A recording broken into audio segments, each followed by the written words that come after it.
दी छोड़ सतगुरु रामपाल जी परमेश्वर जी की जय हो। भाई और बहनों, पुस्तक भोगेगा अपना किया रे, इस पर वीडियो बनाने की श्रृंखला जारी है।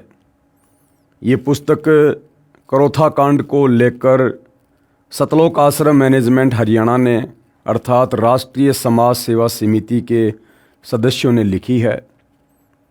और इस पुस्तक को लिखने का तात्पर्य यह है कि बेवजह निर्दोष संत को और उसके भक्तों को सताने की आखिर क्या सज़ा मिलती है। आज हमारा इस पुस्तक पर यह तीसरे नंबर का वीडियो है। पिछली वीडियो में आप जी ने देखा करोथा कांड 2006 के बाद किस तरह से जिन जिन लोगों ने करोथा कांड के ऊपर हमला करने में अपनी भूमिका निभाई थी, कुछ लोग गांव डीगल के थे, कुछ झज्जर के थे, कुछ बागपुर गांव के थे, और उसके बाद कैसे उन परिवारों का सर्वनाश हुआ। तो भाइयों और बहनों, इसी दिशा में अब हम आगे बढ़ते हैं। इस पुस्तक पर आज हमारा ये तीसरे नंबर का वीडियो है और इस पुस्तक पर वीडियो बनाने का हमारा मकसद है कि हम कुछ शिक्षा ग्रहण कर सकें और निकट भविष्य में किसी भी प्रकार की गलती करने से बचें। तो वीडियो की शुरुआत करें उससे पहले पूज्य गुरुदेव भगवान का जयकारा लगाते हैं। बंदी छोड़ सतगुरु रामपाल जी भगवान की जय हो। परमपिता परमात्मा सारी सृष्टि के रचनहार, कुल मालिक, असंख्य ब्रह्मांडों के स्वामी, जगत गुरु, तीनों लोकों में प्रवेश करके सबका धारण पोषण करने वाले राजाधिराज, आत्माधार, नाथों के नाथ, देवों के देव महादेव, सर्वेश्वर, महेश्वर, मृत्युंजय, अजरो अमर, आदि अनादि सनातनी प्रभु, जगत पिता जगदीश्वर, श्री श्री 1008 की उपाधि के वास्तविक अधिकारी, अकाल मूरत शब्द स्वरूपी राम वासुदेव, सर्वगतम ब्रह्म, परम पूज्य, प्रथम पूज्य, परम संत, परम पुरुष, परम धनी, परम दयालु, सत्य कबीर, हक्का कबीर, अल्लाहु कबीर, अल्लाहु अकबर, बाखबर, अल्लाह ताला, जगत के तारणहार, जगत के मुक्तिदाता, जगत के जगन्नाथ, हारे के सहारे, हिंदुओं के राम, मुसलमानों के अल्लाह, सिखों के वाहिगुरु, ईसाइयों के मसीह, दया के सागर दयानिधि, करुणा के सागर करुणानिधि, स्वयंभू परिभू, संकट मोचन, कष्टहरण, मंगल करण, दुख भंजन, अविगत कबीर, निर्विकार निर्विषम परमात्मा, अलय अलेख सतगुरु, आदि अनादि सतगुरु, असली मर्यादा पुरुषोत्तम, असली राम, असली कृष्ण, असली घनश्याम, असली मुरारी, राजाओं के राजा, महाराजाओं के महाराजा, शहंशाहों के शहंशाह, सम्राटों के सम्राट, भगवानों के भगवान, अल्लाहों के अल्लाह, प्रभुओं के प्रभु, मसीहाओं के मसीह, सच्चे वाहिगुरु, बाबाओं के बाबा, पीरों के पीर, सेठों के सेठ, जगत सेठ, सावड़सा सेठ, सर्वगुण संपन्न, अनंत कोटि कलाओं के स्वामी, अनंत कोटि ब्रह्मांड के नायक, योगियों में महायोगी, ध्यानियों में महाध्यानी, सिद्धों में परम सिद्ध, ज्ञानियों में तत्वज्ञानी, ब्रह्मज्ञानी, महाज्ञानी, परम ज्ञानी, सर्वश्रेष्ठ ज्ञानी, विज्ञानी, युवा कबीर, समृत कबीर, असमवात, अमित ओजा, सच्चे रहनुमा, करीम अल्लाह, सुभान अल्लाह, दुनिया के अंतिम पैगंबर, 8 सितंबर 1951 से गांव धनाना, जिला सोनीपत, हरियाणा, भारतवर्ष की पावन भूमि पे प्रकट रियल कल की भगवान, श्री नारायण साकार हरि, श्री बाबा साहेब, नूर अनंत परमात्मा, सच्चे दरवेश, सच्चे बाखबर, संत श्रोमणी सतगुरु रामपाल जी परमेश्वर जी के चरण कमल में साध संगति से जुड़े हुए देश विदेश से आप और हम सभी सत्सेवक भाई बहनों का अनंत कोटि दंडवत प्रणाम। तो भाई और बहनों, पिछली वीडियो में हमने इस पुस्तक भोगेगा अपना किया रे, हमने पढ़ा कि किस प्रकार से करोथा कांड के समय कुछ गांव वालों ने आर्य समाजी जो आचार्य हैं उनके बहकावे में आकर सतगुरु रामपाल जी का विरोध किया, भक्तों के साथ में बदतमीजी की। सतगुरु रामपाल जी को बेवजह 21 महीने रोहतक की सुनारिया जेल में रहना पड़ा, भक्तों को भी व्यर्थ में यातनाएं सहन करनी पड़ी। और उसके बदले में किस प्रकार से आगे चलकर कर्म फल के तहत उन तमाम गांव वालों ने आने वाले समय में अपना सर्वनाश करवाया। किसी का बेटा अकाल मौत मरा, किसी की बेटी, किसी की पत्नी, तो स्वयं भुगत भुगत कर तड़फ तड़फ कर मरा। अब पुस्तक का लेखक कह रहा है कि भाई देखो, तमाम गांव वाले बुरे नहीं हैं, जिन जिन लोगों ने गलतियां की हैं उन्होंने सज़ा पाई है, लेकिन हमारा मकसद पूरे गांव को दोष देने का नहीं है। सतलोक आश्रम करोथा के आसपास गांव के सभी व्यक्ति बुरे नहीं। इस पुस्तक में ये जानकारी देकर हम किसी का अपमान नहीं करना चाहते, हम सतर्क करना चाहते हैं कि आप परमात्मा से डरो, शुभ कर्म करो। हम मानते हैं कि डिग्गल, करोथा तथा बागपुर तथा आसपास के गांव के सभी व्यक्ति बुरे नहीं हैं। कुछ व्यक्ति ही दुष्ट हैं जो अन्य को गुमराह करके अपराध करा रहे हैं। गांव डिग्गल का मांगेराम पुत्र पृथ्वी एक बैड एलिमेंट है। यह औरों को भिड़ाकर स्वयं पीछे खिसक जाता है। करोथा आश्रम पर आक्रमण कराने तथा गांव डिग्गल के भोले भालों को शराब पिलाकर झगड़े के लिए उकसाने में इस व्यक्ति की अहम भूमिका रही, परंतु इसको और इसके परिवार के किसी सदस्य को कहीं खरोच तक नहीं आई। कारण यह है कि यह औरों को आगे करके स्वयं भाग जाता है। पुस्तक का लेखक क्या कह रहा है कि ये जो मांगेराम नाम का व्यक्ति है ना गांव करोथा का, ये क्या करता है, ये और व्यक्तियों को भिड़ाकर, भ्रमित करके, उकसाकर आगे कर देता है और खुद पीछे खिसक जाता है, जिस कारण से इस व्यक्ति पर अभी तक कोई खरोंच नहीं आई है। लेकिन भाइयों और बहनों, बात ऐसी नहीं है। चाहे खुद आगे आकर गलती करो, चाहे किसी दूसरे को उकसाकर गलती करवाओ, दोष बराबर है।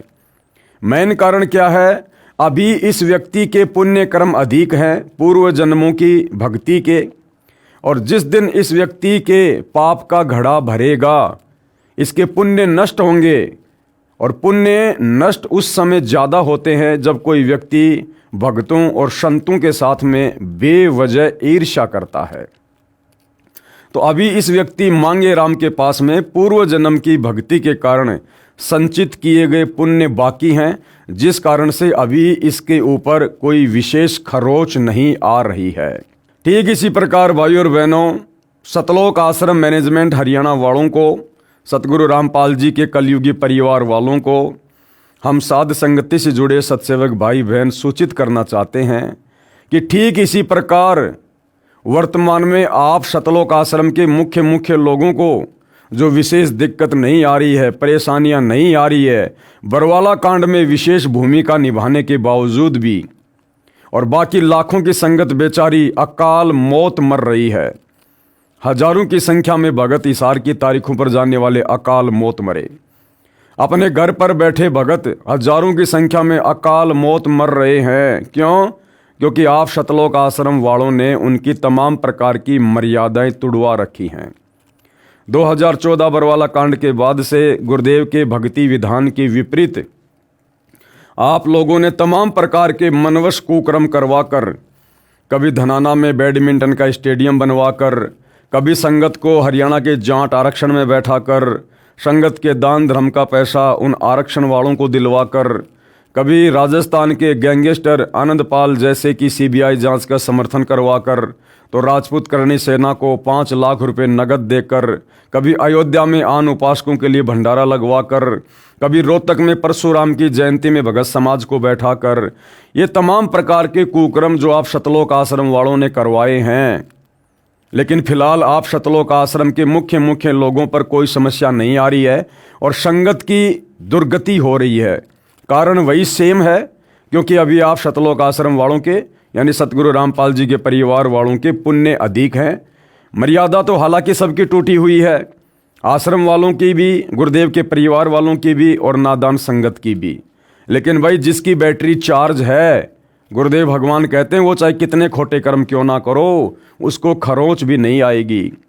जिस प्रकार एक व्यक्ति तो भक्ति करते करते भी दुखी है, समस्याओं का सामना कर रहा है, और एक व्यक्ति ऐसा है जो भक्ति नहीं करता, सारा दिन बकवाद करता है, शराब पीता है, शराब का ठेका खोल रखा है, मांस खाता है और उसकी मौज हो रही है। क्यों? क्योंकि अभी उस व्यक्ति के पुण्य ज़्यादा हैं पूर्व जन्मों के, और जिस दिन उसके पाप कर्म उजागर होंगे, पुण्य समाप्त होंगे, फिर देखना उनकी दुर्गति कैसे होगी। तो सतलोक आश्रम मैनेजमेंट हरियाणा वाले, सतगुरु रामपाल जी के परिवार वाले जो वर्तमान में काल प्रेरणा से आप और हमें बड़े सुखी नज़र आ रहे हैं। सारे उल्टे कर्म करते करते भी ये लोग मौज मस्ती करते हुए नज़र आ रहे हैं। इन्हें लगता है कि हमारा तो बाढ़ भी वाक़ा नहीं हो रहा। लेकिन भाई और बहनों, जिस प्रकार से उस मांगे राम व्यक्ति के साथ में आगे जो बनेगी, जब उसके पाप कर्म उजागर होंगे, पुण्य खत्म होंगे, ठीक उसी प्रकार से आप लोग भी संत के भक्तों की मर्यादा तोड़वाने के दोषी बन चुके हैं। और इस दोष की आगे चल के आप भाई बहन क्या सज़ा भुगतेंगे, ये परमात्मा का भक्ति विधान ही डिसाइड करेगा। तो क्या कहा जा रहा है, इस व्यक्ति की अहम भूमिका रही, परंतु इसको और इसके परिवार को किसी सदस्य को कहीं खरोच तक नहीं आई। कारण यह है कि यह औरों को आगे करके स्वयं भाग जाता है। प्रत्येक गांव से आश्रम की दूरी लगभग 2 किलोमीटर से अधिक है। डिगल गांव से 4 किलोमीटर दूर है। आप जी को आश्रम के संत तथा भक्तों से क्या परेशानी थी? किसी सिरफिरे व्यक्ति की बातों में आकर आप जी ने जुल्म किया, उसकी हानि उठा रहे हो। विवेक से कार्य करना चाहिए। जिन भाग्यवानों ने संत रामपाल जी महाराज के बताए भक्ति मार्ग को स्वीकार किया, उनको कितना लाभ हुआ, पढ़िए इसी पुस्तक के पेज नंबर 47 पर आगे। अब आगे क्या लिखा जा रहा है, डिग्गल गांव के तथा अन्य सर्व भगत सुखी। गांव डिग्गल में जितने भी आश्रम के भगत हैं, सर्व सुख से बसे हैं। भगत सुरेश दास पाना गांजा गांव डिग्गल का उदाहरण भी प्रत्यक्ष है। यह स्वयं शराब पीता था, नालियों में गिरा रहता था। इसकी धर्मपत्नी यशवंती को दौरे पड़ते थे। सुरेश ने शराब त्याग दी, वह देवता बन गया। बहन यशवंती, पत्नी सुरेश उसी समय से स्वस्थ हो गई। परमात्मा का कमाल देखिए कि भगत सुरेश के दोनों लड़के दिल्ली पुलिस में एक ही समय की भर्ती में नौकरी लग गए। एक पैसा नहीं लगा। गांव वालों ने कहा कि कितने रुपए दिए रिश्वत के? भगत ने कहा, मेरे पास पैसा देने को कहाँ है, हमारे सतगुरु रामपाल जी महाराज की कृपया से परमात्मा कबीर जी ने दया की है। ये बात गांव वालों के गले नहीं उतरी। डिगल गांव के भगत निर्विकार तथा अन्य सर्व भगत सुखी जीवन जी रहे हैं। संत रामपाल जी महाराज को विश्व के उद्धार के लिए परमात्मा ने भेजा है। परमात्मा ने नहीं भेजा, सतगुरु रामपाल जी स्वयं ही परमात्मा है। ये लेखक की अपनी ज्ञानहीनता है। जो विरोध कर रहे हैं वे बाद में रोया करेंगे। संत रामपाल जी महाराज सामान्य व्यक्ति नहीं है, ये परमात्मा के भेजे अवतार हैं। कृपया प्रमाण इसी पुस्तक के पेज नंबर 72 से 124 पर भविष्यवाणियां जो सत्य सिद्ध हो रही हैं। आगे लेखक क्या लिखता है, करोथा गांव में किए का फल मिला। यानी जिस प्रकार से डिग्गल गांव वालों को संत सताने की सजा मिली, भक्तों को सताने की सजा मिली, बागपुर गांव वालों को संत व भगत सताने की सजा मिली, उसी प्रकार करोथा गांव के लोगों को क्या दंड मिला। करोथा गांव के व्यक्ति अधिकतर अपने काम तक सीमित हैं। उनको आर्य समाज के लोगों ने भ्रमित किया। अधिकतर व्यक्ति फिर भी निष्पक्ष रहे। कुछ दुष्ट टाइप के व्यक्ति, शराबी, कबाबी, अपराधी किस्म के व्यक्तियों ने ही दुष्ट आचार्यों का साथ दिया और शतलोक आश्रम करोथा पर आक्रमण करने के लिए आर्य समाजियों के साथ गए, जो पुलिस के साथ मुठभेड़ में घायल हुए। उनको हरियाणा सरकार ने 50-50 हज़ार रुपये इनाम दिया। 12 जुलाई 2006 के करोथा कांड के 2-3 महीनों के पश्चात पप्पू पुत्र सूबे के परिवार के 7 सदस्य दुर्घटना में मरे। उस जीप दुर्घटना में करोथा गांव के 16 व्यक्ति आश्रम के पास मर गए। मरने वालों में 7 तो एक ही परिवार के थे। जो घायल जीवित बचे थे वे रोहतक के PGI-MS अस्पताल में दाखिल करवाए गए। वहाँ पर एक भगत अपने रिश्तेदार से मिलने गया था। जो घायल हुए थे वे बता रहे थे कि जीप जब आश्रम से आधा किलोमीटर थी, नहर से पार होते ही आश्रम स्पष्ट दिखाई देता है।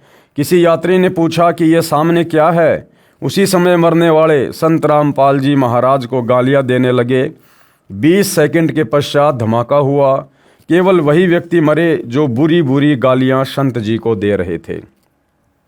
गांव के भक्तों ने बताया कि ये सभी मरने वाले आश्रम की बहन बेटियों को बहुत बुरा कहते थे। संत रामपाल जी महाराज को भी गालियां दिया करते थे। उनकी मुँह कान यानी शोक व्यक्त करने हरियाणा का मुख्यमंत्री भूपेंद्र सिंह हुड्डा गया। इससे स्पष्ट है कि सब आपराधिक कर्म इसी का कराया हुआ है। किसका? भूपेंद्र सिंह हुड्डा का। सतलोक आश्रम वाले कह रहे हैं कि सारे के सारे ये कुकर्म, करोथा कांड, लोगों को उकसाना, आर्य समाजियों के माध्यम से आश्रम पर आक्रमण करवाना, ये सारे कर्म किसने करवाए? उस समय हरियाणा के तत्कालीन मुख्यमंत्री भूपेंद्र सिंह हुड्डा ने।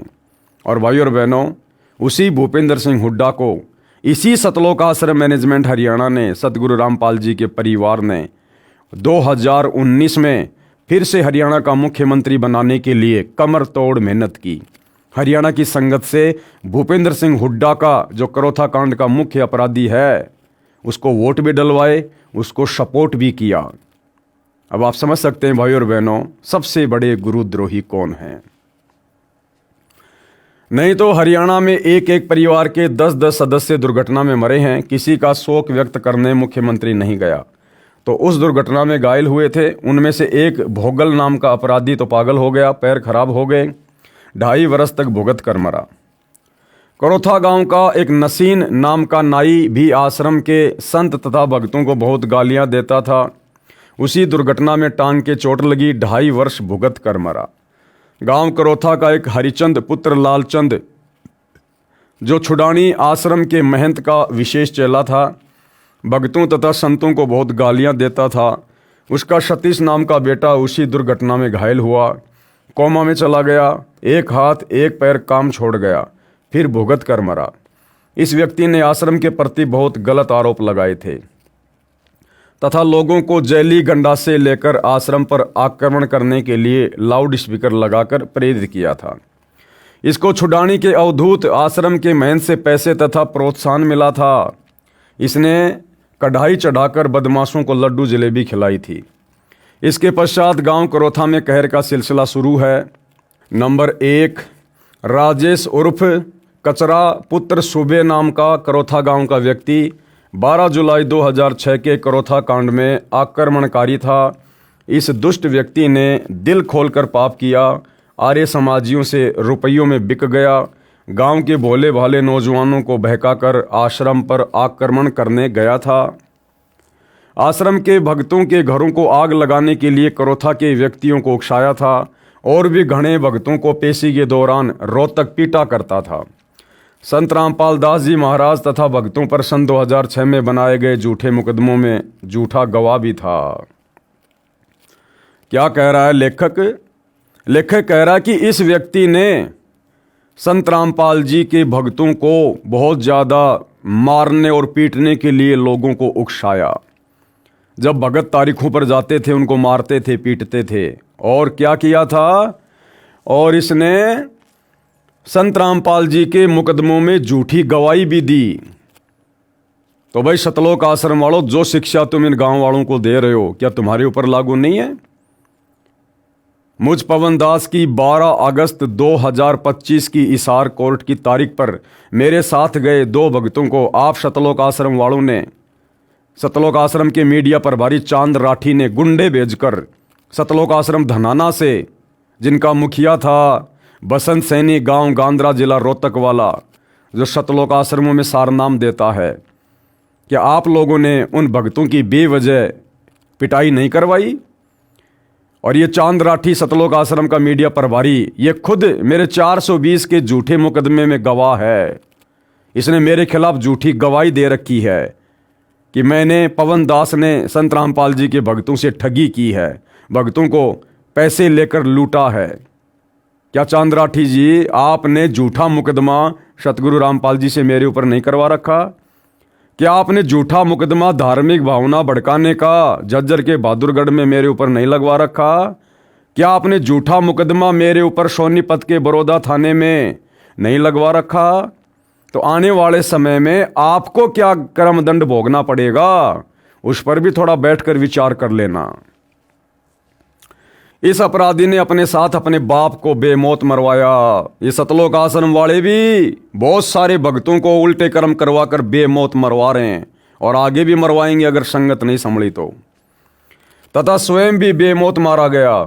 इसने किसी की बहन बेटी को बुरा भला कहा था, उसी के प्रतिशोध में कुछ हथियारबंद लोगों ने कचरे के घर पर आकर ही गोली मार दी। इसके पिता की तो वहीं पर मौत हो गई। ये अपराधी 10 दिन तक रोहतक PGIMS में भुगत कर मरा, अपने किए का फल भोगा। सतलोक आश्रम मैनेजमेंट हरियाणा का वर्ल्ड कोऑर्डिनेटर देशराज दिल्ली वाला जो उत्तर प्रदेश का शामली आश्रम संभालता है, क्या उसने मुझ पवन दास को मोबाइल पर गाली नहीं दी थी कि तेरी बेटी को मैं कोठे पर बैठा दूंगा और तेरे मुंह में मूतूंगा मैं अगर हमारे खिलाफ कुछ बोला तो।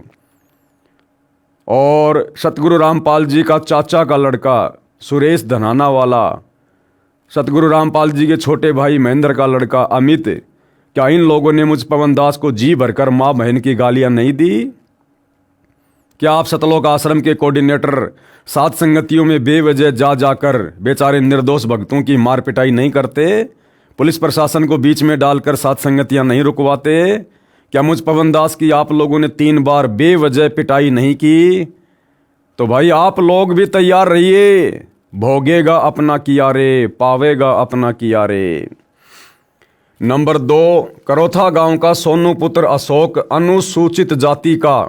यहाँ पर भाई और बहनों लेखक के द्वारा जो शब्द लिखा गया है अनुसूचित जाति का, इसका यहाँ पर कोई औचित्य नहीं बनता है।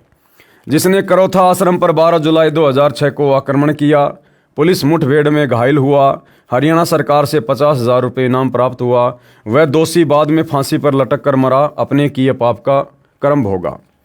नंबर 3, करोथा गांव का देवेंद्र उर्फ काड़ू पुत्र ईश्वर 12 जुलाई 2006 को आश्रम पर आक्रमण करने गया, पुलिस मुठभेड़ में घायल हुआ, सरकार से 50,000 रुपये इनाम पाया, कर्जे से दुखी होकर घर छोड़कर भाग गया। पता नहीं कहाँ मरा है या जीवित है, 5 वर्ष से लापता है। वह भक्तों और संत रामपाल जी महाराज को बहुत गालियां देता है। आगे नंबर 6, करोथा गांव का जय भगवान पुत्र गरीबा नाम का आदमी पहले संत रामपाल जी महाराज का शिष्य था। उसकी बेटी 10 वर्ष से तड़प रही थी। संत रामपाल जी महाराज से नाम लेने के पश्चात स्वस्थ हो गई। बाद में यह अपराधी गुरुद्रोही होकर भक्तों को रोहतक पेशी पर पहचान बताता था कि यह उनका शिष्य है। अन्य किसी गांव तथा आसपास के गांव के आदमी भक्तों को पीटा करते थे। जिनके घरों में वर्तमान में कहर हो रहा है, अधिकतर भुगत कर मर चुके हैं। स्वयं जय भगवान जहर खाकर मरा। नंबर 5, करोथा गांव का जसवीर उर्फ जस्सड़ पुत्र टेका इतना दुष्ट था कि जब भगवान के घर करोथा के भक्तों व संत के साथ की अत्याचार का लेखा होगा तो ये पहली लाइन में पहला व्यक्ति होगा जो इतना जालिम और दुष्ट था। इसने पेशी पर आने वाले भक्तों को बहुत तंग किया, उनके सिर फोड़े, घायलों को भी पीटता था, अभद्र गालियां देता था। इसने आर्य समाजियों से रुपए लेकर उनका गुलाम बनकर शराब पिलाकर जवान बच्चों को लाकर आश्रम के भक्तों पर जुल्म करता तथा करवाता था। इस दुष्ट का जब अंत आया तो इसने गांव करोथा के ही एक परिवार की लड़की पर गलत नज़र की, जिस कारण से ये लड़की के परिवार वालों ने अपने घर बुलाकर उस दुष्ट जसवीर की गुदा में डंडा ठोक दिया। और भाई 12 अगस्त 2025 मुझ पवन दास की तारीख पर चांद राठी के कहने पर बसंत सैनी जो 10-12 गुंडे लेकर आया था मेरी पिटाई करने के लिए, और मेरे साथ गए 2 भक्तों को जमकर पीटा भी। साथ में ये बसंत सैनी भगत होने के बावजूद किराए से एक लड़की लेकर आया साथ में। उस लड़की के माध्यम से हमारे ऊपर झूठा मुकदमा लगवाना इसका मकसद था। तो भाई अगर उस गांव वाले की गुदा में डंडा घुसा और फिर उसकी दुर्गति से मौत हुई तो भाई बसंत सैनी और चांद राठी जो आप लोग मुख्य भूमिका निभा रहे हो भक्तों को परेशान करने में, तुम्हारे क्या घुसेगा क्या निकलेगा आने वाले समय में, ये परमात्मा का विधान तय करेगा। जिस कारण से उस अपराधी की मौत कई दिन भुगतकर रोहतक मेडिकल में हुई। करोथा गांव के सुंदर पुत्र सैजू ने करोथा के एक भगत के ट्रैक्टर पर तेल डालकर आग लगाई थी। भगत को तो परमात्मा ने नया ट्रैक्टर दे दिया। सुंदर अपराधी भक्तों के साथ बहुत दुर्व्यवहार करता था। इस जालिम दुष्ट के ढाबे पर भूखी कुतिया आ गई। उसको रोटी डालना तो दूर, तेल डालकर जिंदा जला दिया। इससे अंदाज़ा लगाया जा सकता है कि वह अपराधी भक्तों को कितना सताता होगा। इसने अपने किए का दंड भोगा। इसकी दिमाग की नस फट गई, 4 वर्ष बेहोश कोमा में रहा, तब इस अपराधी का अंत हुआ। अरे भैया, इस प्रकार की घटनाएं तो सतलोक आश्रम के बड़े बड़े भक्तों के साथ में घट चुकी हैं।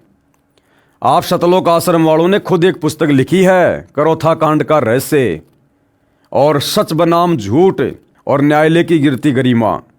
और आप खुद सतलोक आश्रम वाले, जब आप लोगों की कोर्ट में तारीखें पड़ती थी तो तारीखों पर जाने से बचने के लिए आप लोग क्या क्या एफिडेविट लगाया करते थे। बसंत सैनी पागल हो गया, पीजीआईएमएस में उसको भर्ती करवा दिया गया, वो रात को ही हॉस्पिटल छोड़कर भाग गया, हमें मिल ही नहीं रहा। तो ये दुर्गति तो आप आश्रम वालों की भी खूब हुई है भाई, ये दुर्गति तो आप आश्रम वालों की भी खूब हुई है।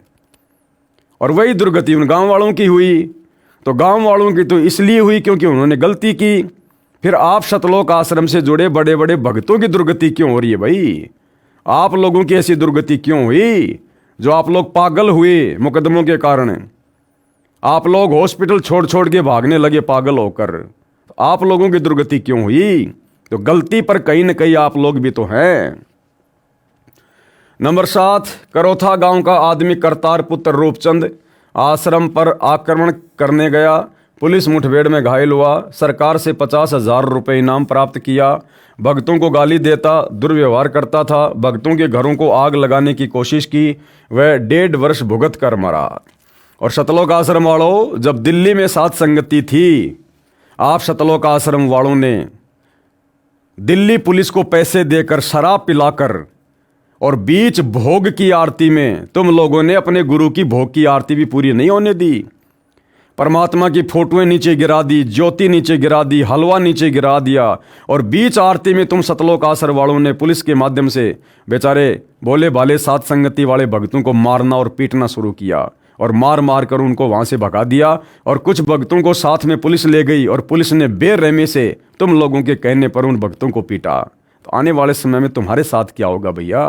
परमात्मा समदृष्टि है, पक्षपात नहीं करता, भोगेगा अपना किया रे। गांव करोथा का पाड़े पुत्र ओमल भक्तों को तंग करता था, आश्रम जाने से रोकता था, आर्य समाजियों से रुपए लेकर जुल्म कर रहा था। 2 वर्ष पश्चात जहर की गोलियां खाकर मरा। नंबर 9, नरेश पुत्र धर्म सिंह काठमंडी रोहतक, इसकी पत्नी पागल थी, रोहतक पागल वार्ड में दाखिल थी। लड़की के मामा जी ने संत रामपाल जी महाराज से उपदेश ले रखा था। वे उस लड़की को संत रामपाल जी महाराज के पास लेकर गए, वह तुरंत स्वस्थ हो गई। नरेश तथा उसकी पत्नी ने नाम लिया, सुख का जीवन जीने लगे। करोथा कांड के पश्चात गुरुद्रोही हो गया, गुरु जी को गालियां देने लगा। पाखंडी मधु परमहंस रांजड़ी जम्मू वाले नकली संत से नाम ले लिया। 2 वर्ष पश्चात किसी के घर चिनाई का कार्य करने गया था, छत से गिरकर मर गया। करोथा गांव जिला रोहतक में 10-15 दिन में मौत हो जाना आम बात है। जिला रोहतक के करोथा गांव में मौत का कहर शेष पढ़ें 166 नंबर पेज पर। अब इसके बाद भाई और बहनों दूसरा गांव है गांव बरहाना में मौत का कहर। यानी गांव बरहाना के जिन जिन लोगों ने 2006 के करोथा कांड में अपनी जैसी भी भूमिका निभाई, उसके तहत आने वाले समय में कर्म फल के तहत उनको क्या क्या सजा भोगनी पड़ी। आर्य समाजी आचार्यों का बोया बीज कहां तक हानि कर सकता है, भोले व्यक्ति अब भी नहीं समझ पा रहे हैं।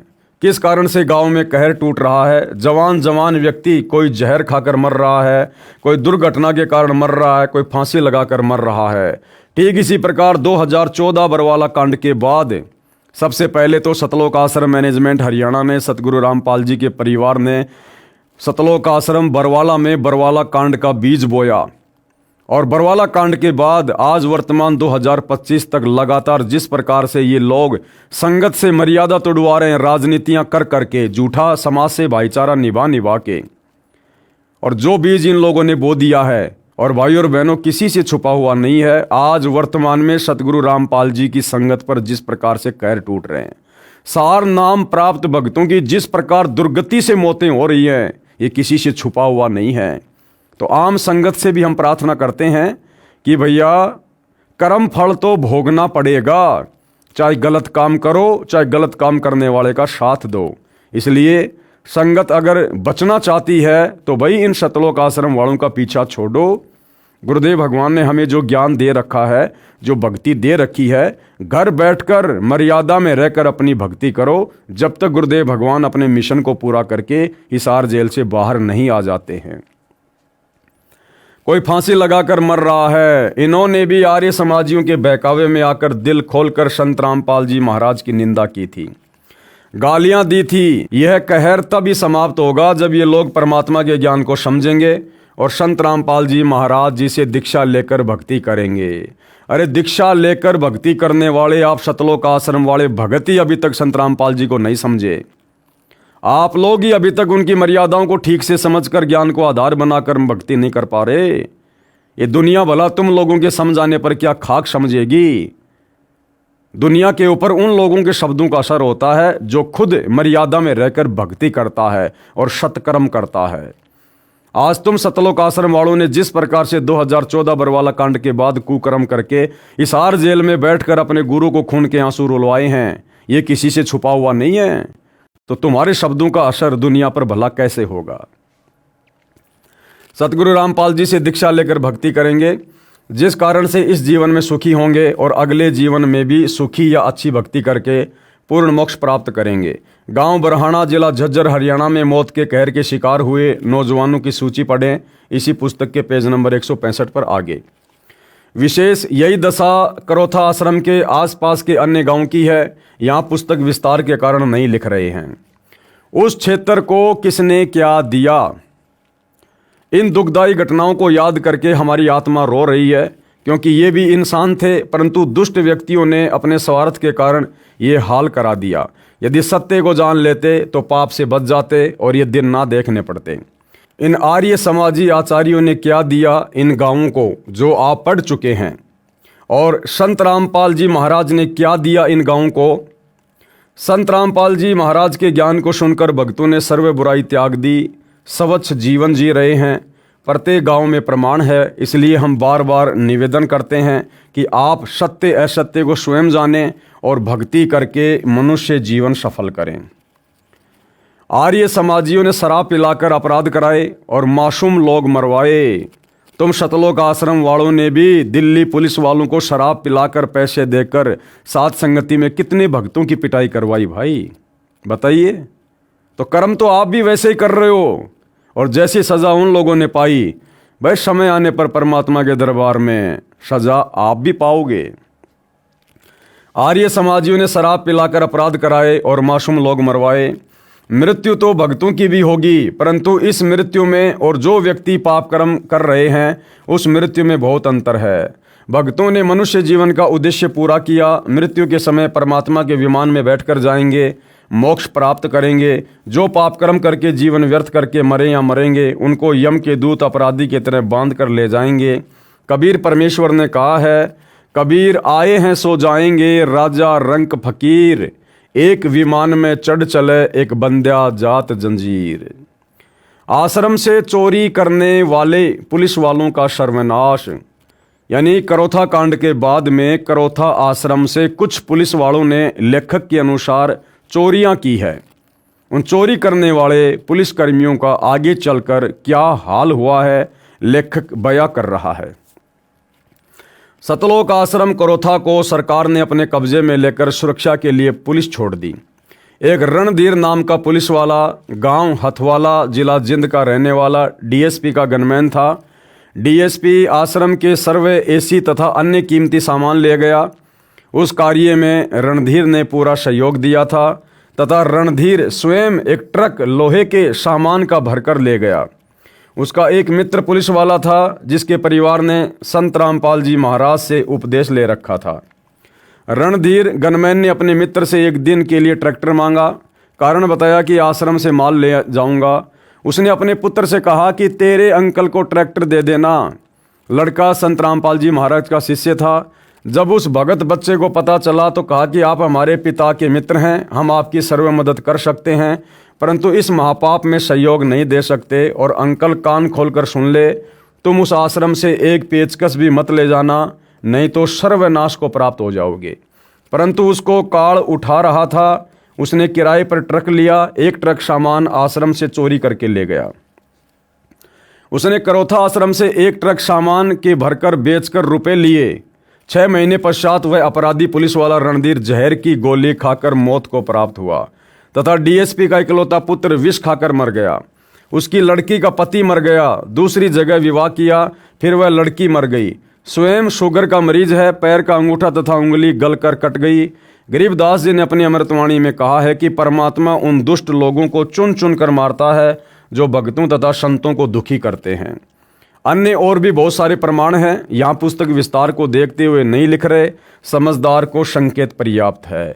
भाई करोथा कांड के समय तो करोथा गांव के आसपास के लोगों ने, पुलिस वालों ने संत रामपाल जी को जो दुखी किया, उसका कारण अलग था, क्योंकि उन लोगों ने आश्रम से चोरी करी, झूठे मुकदमे लगाए, संत जी के खिलाफ झूठी गवाही दी, लोगों को उकसाया।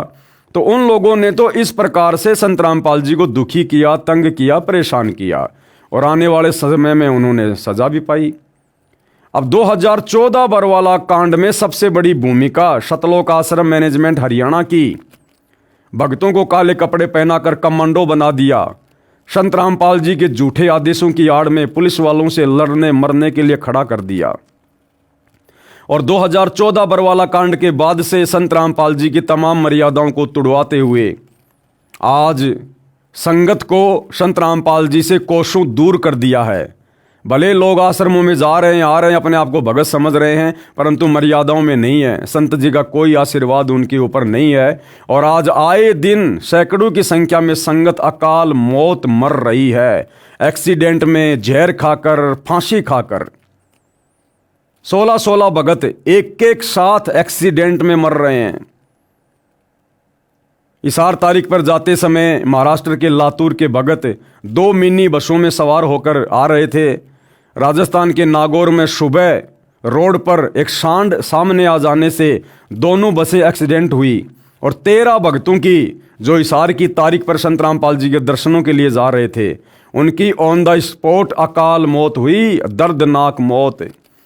कोई ट्रेन के नीचे आकर कट रहा है।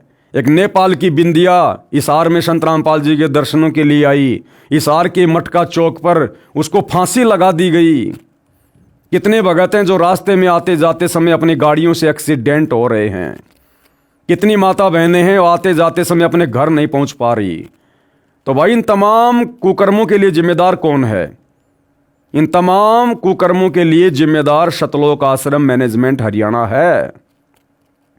और वर्तमान में इसार जेल से जो विशेष संदेश आ रहे हैं, सतगुरु रामपाल जी इन आश्रम वालों के कुकर्मों को देख देख कर रो रो कर संदेश दे रहे हैं, रो रो कर कि नालायको, तुम तो जगत वालों से भी गए गुजरे हो गए, जगत वालों से भी।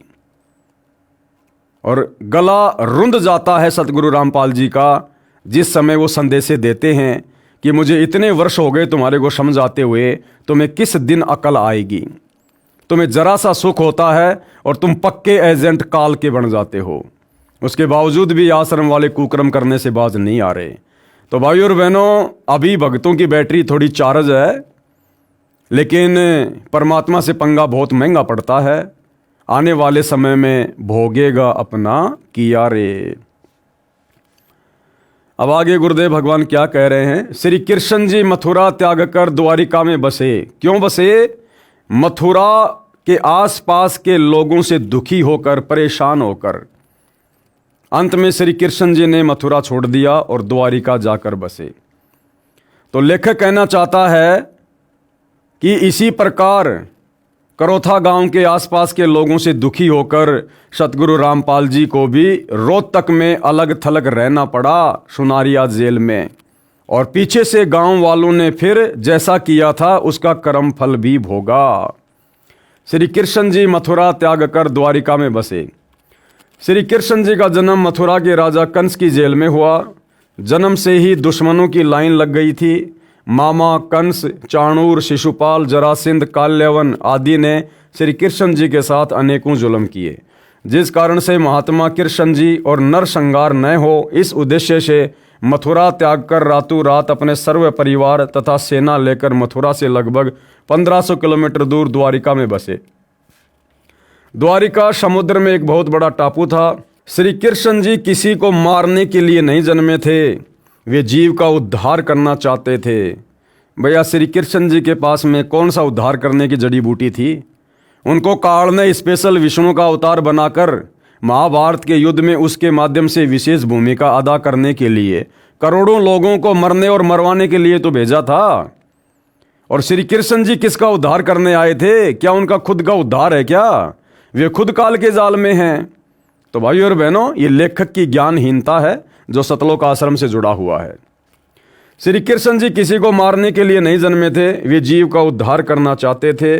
परंतु जनता के दुश्मन महापुरुष के साथ ही जन्म लेते हैं। वे दुष्ट व्यक्ति महापुरुष के साथ झगड़ा कर अपने कर्म खराब करते हैं, अपना इतिहास खराब करते हैं, जिसके परिणाम स्वरूप भविष्य में निंदा के पात्र बनते हैं तथा घोर पाप के भागी बनते हैं। ठीक है भाई, लेखक के अनुसार किसी महापुरुष के साथ में दुष्ट व्यक्तियों का भी जन्म होता है और वे दुष्ट व्यक्ति आगे चलकर अपने कर्म बिगाड़ते हैं, फिर महापाप के भागी बनते हैं। तो ठीक है भाई, करोथा कांड 2006 में तो गांव के आसपास के लोग उन्होंने सतगुरु रामपाल जी जैसे महापुरुष के साथ में दुर्व्यवहार किया, उनको परेशान किया, तंग किया, आश्रम को तहस नहस किया। संत जी को 21 महीने रोहतक की सोनारिया जेल में कष्ट उठाने पड़े और आगे चलकर उन लोगों ने फिर अपना कर्मफल भी भोगा। लेकिन भाई 2014 बरवाला कांड, जरा उस पर भी एक नज़र डाल लो। अरे 2014 के बरवाला कांड में भाई ना तो डिग्गल गांव के लोगों की कोई भूमिका, ना बागपुर वालों की, ना करोथा वालों की, ना झज्जर वालों की, ना आर्य समाजियों की, ना उनके आचार्यों की, ना किसी धर्मगुरु के, ना किसी राजनेता की। 2014 करोथा कांड में तो सीधी सीधी भूमिका सतगुरु रामपाल जी के परिवार की और आश्रम में रहने वाले परमानेंट सेवादारों की, बड़े बड़े भक्तों की। तो भैया आने वाले समय में आप लोगों के साथ में फिर क्या होगा? क्या आप उन दुष्ट लोगों की श्रेणी में नहीं है जिन्होंने महापुरुष के साथ साथ में जन्म लिया है? और ये बात भाई और बहनों दास आपको बहुत बार क्लियर कर चुका है कि ये काल, ये भी कोई छोटी मोटी शक्ति नहीं है। ये परमात्मा के आसपास ही अपने दूतों को पैदा करता है, जन्म देता है, चाहे उस कुल में, उस परिवार में उनके भाई के रूप में, चाहे बेटा बेटी के रूप में, चाहे रिश्तेदारों के रूप में। जब परमात्मा ने 650 साल पहले अपने मार्ग को चलाया तो काल ने कमाल नाम के लड़के को भेज दिया और वही कमाल आगे चलकर गुरुद्रोही हुआ, जिसको सतगुरु ने अपने बच्चे की तरह पाला पोसा, अपने साथ में रखा। फिर परमात्मा कबीर जी ने धर्मदास जी के माध्यम से अपने मार्ग को आगे बढ़ाने की सोची तो काल ने पहले ही धर्मदास के परिवार में उसके पुत्र नारायण दास के रूप में अपना मृत्युअंधा नाम का दूत भेज दिया था। इसी प्रकार भाई और बहनों, जब गरीबदास जी आए तो भी विशेष तौर पर लोगों ने उनकी बातों को स्वीकार नहीं किया। नानक जी के दोनों बेटे अंत में उनके दुश्मन हो गए, अलग से उन्होंने अपना पंथ शुरू कर दिया। और जब 8 सितंबर 1951 को पुणे सतगुरु रामपाल जी धरती पर आए तो साथ साथ काल ने उनके भाई के रूप में अपना दूत भेज दिया, उनके दोनों बेटों के रूप में आगे चलकर अपने दूत भेज दिए, उनके रिश्तेदारों के रूप में अपने दूत भेज दिए। और बरवाला कांड 2014 में इन्हीं लोगों की मुख्य भूमिका रही है भक्तों से अपने भगवान को दूर करवाने की। और वो निरंतर कोशिश आज भी जारी है। 2025 तक सतगुरु रामपाल जी के भक्ति विधान में गंदगी फैलाकर, मर्यादा तुड़वाकर भक्तों को भगवान से कोसों दूर करवाने की। तो भाई आने वाले समय में भोगेगा अपना किया रे। श्री कृष्ण भगवान के मथुरा से चले जाने के पश्चात वहाँ के जालिम लोगों ने अपनी विजय मानी तथा लड्डू बांटे थे। आज इतिहास गवाह है कि श्री कृष्ण तो पूजे हुए तथा विरोधियों का नाम कितनी नफरत से लिया जाता है। ठीक ये इतिहास करोथा कांड करके कुछ दुष्ट लोगों ने दोहरा दिया। कलयुग में इन दुष्ट व्यक्तियों के नाम कंस रावण की श्रेणी में आएंगे, जिन्होंने संत रामपाल जी महाराज के साथ जुल्म करके करोथा आश्रम खाली करवा कर मिठाई बांटी थी। और वही बरवाला कांड करवाने में जिन जिन लोगों की भूमिका रही है, फिर उनका नाम कौन सी लिस्ट में आएगा आने वाले समय में? कंस वाली में या रावण वाली में? हरियाणा के मुख्यमंत्री भूपेंद्र सिंह हुड्डा का भी काला इतिहास बनेगा।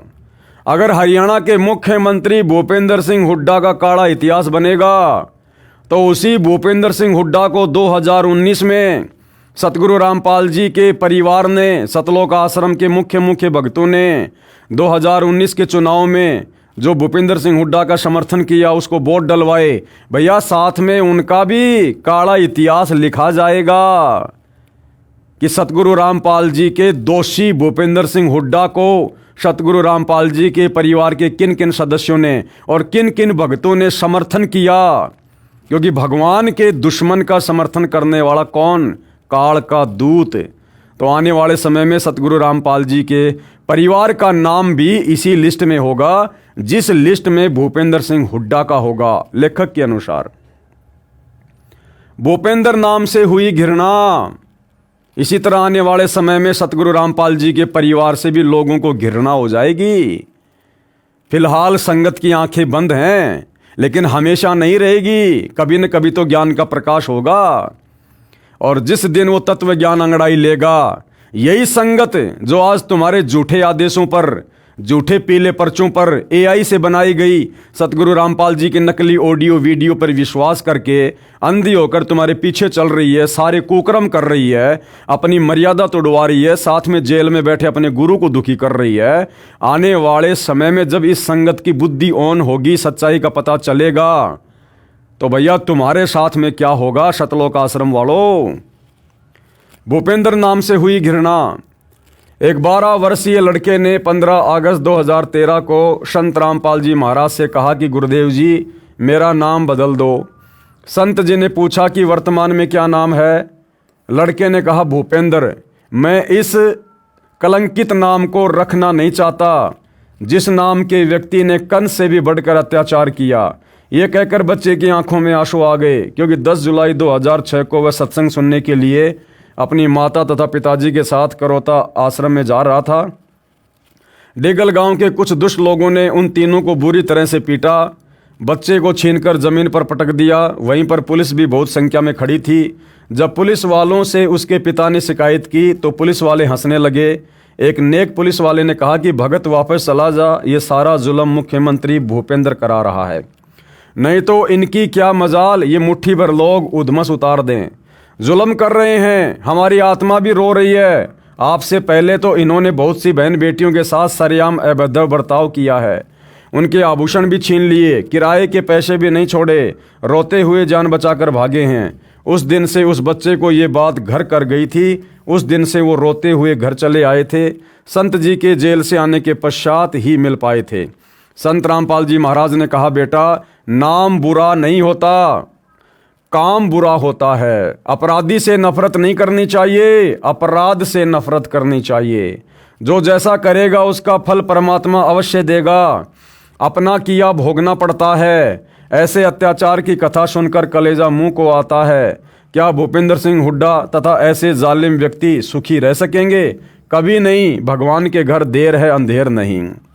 तो सतलोक आश्रम वाले क्या लिख रहे हैं भाइयों और बहनों, कि सतगुरु रामपाल जी ने उस बच्चे से किया कि बेटा अपराधी से नफरत मत करो, अपराध से नफरत करो, और किसी के साथ लड़ाई झगड़ा नहीं करना। समय आने पर अपना किया अवश्य भोगेंगे। फिर भैया मुझ पवन दास का मुकदमा हिसार कोर्ट में चल रहा है। समय आने पर जज इंसाफ करेगा कौन सही है कौन गलत है। फिर तुम सतलोक आश्रम वाले गुंडों की भांति मुझ पवन दास पर हमला क्यों करते हो? जान से मारने की कोशिश क्यों करते हो भाई? अपने गुरु की बातों पे अमल करो ना। आर्य समाजियों का हथियार उन्हीं पर चला। ऐसे ही इन सतलोक आश्रम वालों के हथियार जो वर्तमान में ये यूज कर रहे हैं घटिया तरीके, ये इन्हीं के ऊपर चलेंगे, इन्हीं के ऊपर। आर्य समाजियों का हथियार उन्हीं पर चला। 12 मई 2013 को फिर से जुल्म किया गया। परमात्मा ने ऐसी माया फेरी जो मुख्यमंत्री भूपेंद्र सिंह आर्य समाजी अपने ग्रुप के व्यक्तियों आचार्यों को पूरा सहयोग देकर आश्रम के अनुयायियों को परेशान किया करता था। उसी का सुदर्शन चक्कर उसी पर चल गया। 18 फरवरी 2013 को श्री भूपेंद्र सिंह हुड्डा मुख्यमंत्री हरियाणा को पता चला कि सर्वोच्च न्यायालय ने करोथा आश्रम ट्रस्ट को सौंपने के आदेश दे दिए। उसके पश्चात अपने साजंदों आचार्यों को फिर से तैयार किया। गौशाला घड़ोली जिला जिंद के नाम 2.5 करोड़ रुपए की ग्रांट दी। उस ग्रांट को देने का उद्देश्य था कि किराए पर बदमाश लाए जाएं, क्योंकि आसपास के व्यक्ति समझ गए थे कि संत रामपाल जी महाराज व उनके भगत बुरे नहीं हैं, इसलिए इनको आसपास की जनता का सहयोग नहीं मिल रहा था। अपने षड्यंत्र के अनुसार 12 मई 2013 को करोथा आश्रम पर आक्रमण करने की योजना बनाई। 7 अप्रैल 2013 को आश्रम ट्रस्ट को मिला। 9 अप्रैल 2013 को आर्य समाजियों ने आक्रमण कर दिया। स्थानीय जनता ने उनका कोई सहयोग उस पाप में नहीं दिया। उस दिन अगली योजना बनाकर आने का कहकर चले गए। जिस कारण से बदमाशों को किराए पर लाए 12 मई 2013 को करोथा आश्रम में उपस्थित भक्तों को मारने के लिए करोथा गांव में इकट्ठे हुए बदमाश भी उनके साथ थे। दूसरी ओर आश्रम करोथा के ट्रस्टी ने माननीय हाई कोर्ट चंडीगढ़ में सुरक्षा की अर्जी लगाई। समय की आवश्यकता को समझकर न्यायालय ने आश्रम की सुरक्षा के सख्त आदेश दिए, जिस कारण से करोथा आश्रम के चारों ओर पुलिस तैनात कर दी गई। पहले 12 जुलाई 2006 तथा 9 अप्रैल 2013 के आक्रमणों में स्थानीय पुलिस आर्य समाज के व्यक्तियों की खुलकर मदद करती रही थी, परंतु 12 मई 2013 को पुलिस बल बाहर से आया था। स्थानीय पुलिस अधिकारियों ने आर्य समाजियों को कह रखा था कि आप पहले पुलिस पर आक्रमण करना, पुलिस भाग जाएगी, परंतु कोर्ट के आदेश 10 मई 2013 को हुए थे, जिस कारण से उन उपद्रवियों को पता नहीं चला कि अब पुलिस भाग नहीं सकती, जिस कारण से अपनी पूर्व योजना अनुसार गांव करोथा के बस स्टैंड के पास रोहतक झज्जर रोड पर आश्रम से लगभग 1.5 किलोमीटर दूर स्कूल में आक्रमणकारियों को रोकने के लिए तैनात पुलिस पर आक्रमण कर दिया। पुलिस ने भी जवाब में कार्रवाई की, जिसमें एक करोथा गांव की औरत प्रोमिला सहित 3 उपद्रवियों की जानें गई। बहुत सारे घायल हुए, पुलिस वाले भी बहुत संख्या में घायल हुए। कमाल की बात है कि जैसे झूठे मुकदमे जुलाई 2006 में संत रामपाल जी महाराज व भक्तों पर बनाए थे, उसी तर्ज पर 12 मई 2013 को भी प्रोमिला नाम की औरत की हत्या का झूठा मुकदमा संत रामपाल जी महाराज तथा भक्तों पर बना दिया। जबकि सारा भारत टीवी पर देख रहा था, लाइव देख रहा था कि एक प्रोमिला नाम की औरत जो करोथा गांव की है, उस समय 3 की मौत पुलिस मुठभेड़ में हुई। वीडियो में वह प्रोमिला लाठी लेकर पुलिस से लड़ रही है, वह करोथा आश्रम से 1.5 किलोमीटर दूर मरी थी। जबकि संत रामपाल जी महाराज सतलोक आश्रम बरवाड़ा में 10, 11, 12 मई 2013 का पूर्व निर्धारित सत्संग कर रहे थे। बरवाला जिला हिसार में है, करोथा गांव से लगभग 100 किलोमीटर दूर है। अब जांच में संत रामपाल जी महाराज को निर्दोष पाया गया। दोनों प्रशासन तथा आर्य समाजी जो संत रामपाल जी महाराज तथा उनके भक्तों पर कहर ढाया करते थे, 12 मई 2013 को आपस में कट मरे। मुख्यमंत्री हरियाणा श्री भूपेंद्र सिंह हुड्डा ने संत रामपाल जी महाराज से प्रार्थना की, अपनी सरकार बचाने की गुहार लगाई। बिना शर्त सतलोक आश्रम करोथा खाली कर दिया गया, परंतु आश्रम पर हमारा कब्जा रहेगा, ऐसा ही हुआ। आश्रम पर ट्रस्ट का ताला लगाया गया। भगत समय समय पर आश्रम की सफाई करके आते हैं। सुरक्षा सरकार की जिम्मे है। यदि संत रामपाल जी महाराज ये परोपकार नहीं करते तो आश्रम को किसी कीमत पर सरकार खाली नहीं करवा सकती थी, क्योंकि सर्वोच्च न्यायालय के आदेश अनुसार करोथा आश्रम प्राप्त हुआ था। मिलिट्री भी आश्रम की सुरक्षा के लिए पहुंच गई थी, परंतु संत मान बढ़ाई नहीं चाहते, जनता की भलाई चाहते हैं। ये अनमोल कार्य महान संत ही कर सकते हैं। आश्चर्य की बात है कि मुख्यमंत्री श्री भूपेंद्र सिंह हुड्डा ने इतने बड़े परोपकार का भक्तों तथा संतों को क्या प्रतिफल दिया। कभी ये भी नहीं पूछा कि आप दुखी हो या सुखी हो। धन्यवाद करने का भी काम नहीं, परंतु हम तो उस विधान का पालन करते हैं, नेकी कर कुएं में डाल, जो बुरा करेगा उसका होगा बुरा हाल। भूपेंद्र सिंह हुड्डा का सुदर्शन चक्कर उसी पर चला। एक बार दुर्वासा ऋषि ने निर्दोष भगत अम्बरीश को मारने के लिए सुदर्शन चक्कर छोड़ा था। भगत अम्बरीश के चरण छूकर सुदर्शन चक्कर दुर्वासा ऋषि को मारने के लिए चल पड़ा। दुर्वासा ऋषि भागकर भगवान विष्णु जी के पास गया, परंतु विष्णु जी ने कहा कि तेरी जान अम्बरीश ही बख्श सकता है। उसी से समायाचना कर दुर्वासा ऋषि ने वापस आकर भगत अम्बरीश के चरण पकड़कर अपनी गलती का एहसास किया, समायाचना की। तब वह सुदर्शन चक्कर शांत हुआ तथा दुर्वासा ऋषि की जान बची। इसी प्रकार 12 मई 2013 को मुख्यमंत्री भूपेंद्र सिंह अपनी देख रेख में सर्वे ऑपरेशन करा रहा था। जब देखा कि मेरे ही दोनों दायां बायां हाथ आर्य समाजी तथा पुलिस आपस में लड़ मरे तथा विरोधी पार्टियों के व्यक्तियों ने आर्य समाजियों का साथ दे दिया, भूपेंद्र की सरकार एक टांग पर खड़ी हो गई। तब मुख्यमंत्री हेलीकॉप्टर में बैठकर युद्ध को देखता हुआ यूपीए अध्यक्ष सोनिया के पास दिल्ली गया। सोनिया जी ने उसे गृह मंत्री भारत सरकार के पास भेज दिया। गृह मंत्री ने कहा कि संत रामपाल जी से समायाचना कर, तभी तेरी सरकार बच सकती है। तब 13 मई 2013 को मध्यस्थ के माध्यम से यह सर्व कार्य सरल हुआ। अरे भैया, उदाहरण दे रहे हो राजा अम्बरीश का और दुर्वासा का, तो भैया दुर्वासा ऋषि तो अपनी जान बचाने के लिए डायरेक्ट राजा अम्बरीश के चरणों में गया था और पैर पकड़कर माफी मांगी थी। फिर तुम सतलोक आश्रम वालों ने भूपेंद्र सिंह हुड्डा की बात किसी मीडिएटर के माध्यम से क्यों सॉल्व की भाई? अगर उसने जुल्म किया था तो डायरेक्ट उसको संत रामपाल जी के चरणों में जाने देते। लेकिन भूपेंद्र सिंह हुड्डा को फिर भी अपनी गलती का एहसास नहीं था और वो संत रामपाल जी के चरण में पड़ना, माफी मांगना अपनी बेइज्जती मानता था। लेकिन ये सतलोक आश्रम वाले बीच में जो मीडिएटर हैं, जो मध्यस्थ हैं, ये हैं मान बढ़ाई के भूखे, और इन लोगों ने बीच में ही मामला रफा दफा कर दिया। सतगुरु रामपाल जी तक उस भूपेंद्र सिंह हुड्डा को नहीं पहुंचने दिया और ना भूपेंद्र सिंह हुड्डा संत रामपाल जी तक जाना चाहता था। लेकिन बीच में मान बढ़ाई के भूखे सतलोक आश्रम वाले, इन्होंने किसी मीडिएटर के माध्यम से मामले को रफा दफा करवा दिया। भूपेंद्र सिंह हुड्डा की 1.5 वर्ष की ताजपोशी भी महान संत सतगुरु रामपाल जी महाराज ने प्रदान की। विरोधी तो वही भूमिका कर रहे हैं जो मथुरा के दुष्ट लोग श्री कृष्ण जी के साथ किया करते थे। श्री कृष्ण जी की पूजा विश्व में हुई और विरोधी निंदा के पात्र बने तथा महापाप के भागी बने। जैसे मथुरा के व्यक्तियों ने श्री कृष्ण जी के मथुरा से चले जाने के पश्चात खुशी से मिठाई बांटी थी, वे श्री कृष्ण जी के अवतार धर्म में कोई बाधा नहीं बन सके, अपितु पाप के भागी बने। आज तक उनकी निंदा की जाती है। इसी प्रकार संत रामपाल जी महाराज को पूर्ण परमात्मा कबीर जी ने अवतार रूप में भेज रखा है। अरे भैया, सतगुरु रामपाल जी स्वयं अपने अवतार हैं, इनको भेजने वाला कोई सृष्टि में नहीं है। पढ़िए प्रमाण इसी पुस्तक के पेज नंबर 72 पर। दुष्ट व्यक्तियों ने मीडिया के माध्यम से संत रामपाल जी महाराज को कितना बदनाम किया, जनता तथा सरकार को विरोधी बना दिया, परंतु परमात्मा सदा सत्य का साथ देता है। संत रामपाल जी के कई लाख नए भगत बन गए, विरोधियों का विनाश हो रहा है। आगे लेखक क्या लिख रहा है? हरियाणा की जनता के साथ आर्य समाज के आचार्यों ने अपने स्वार्थवश बहुत बड़ा धोखा किया है।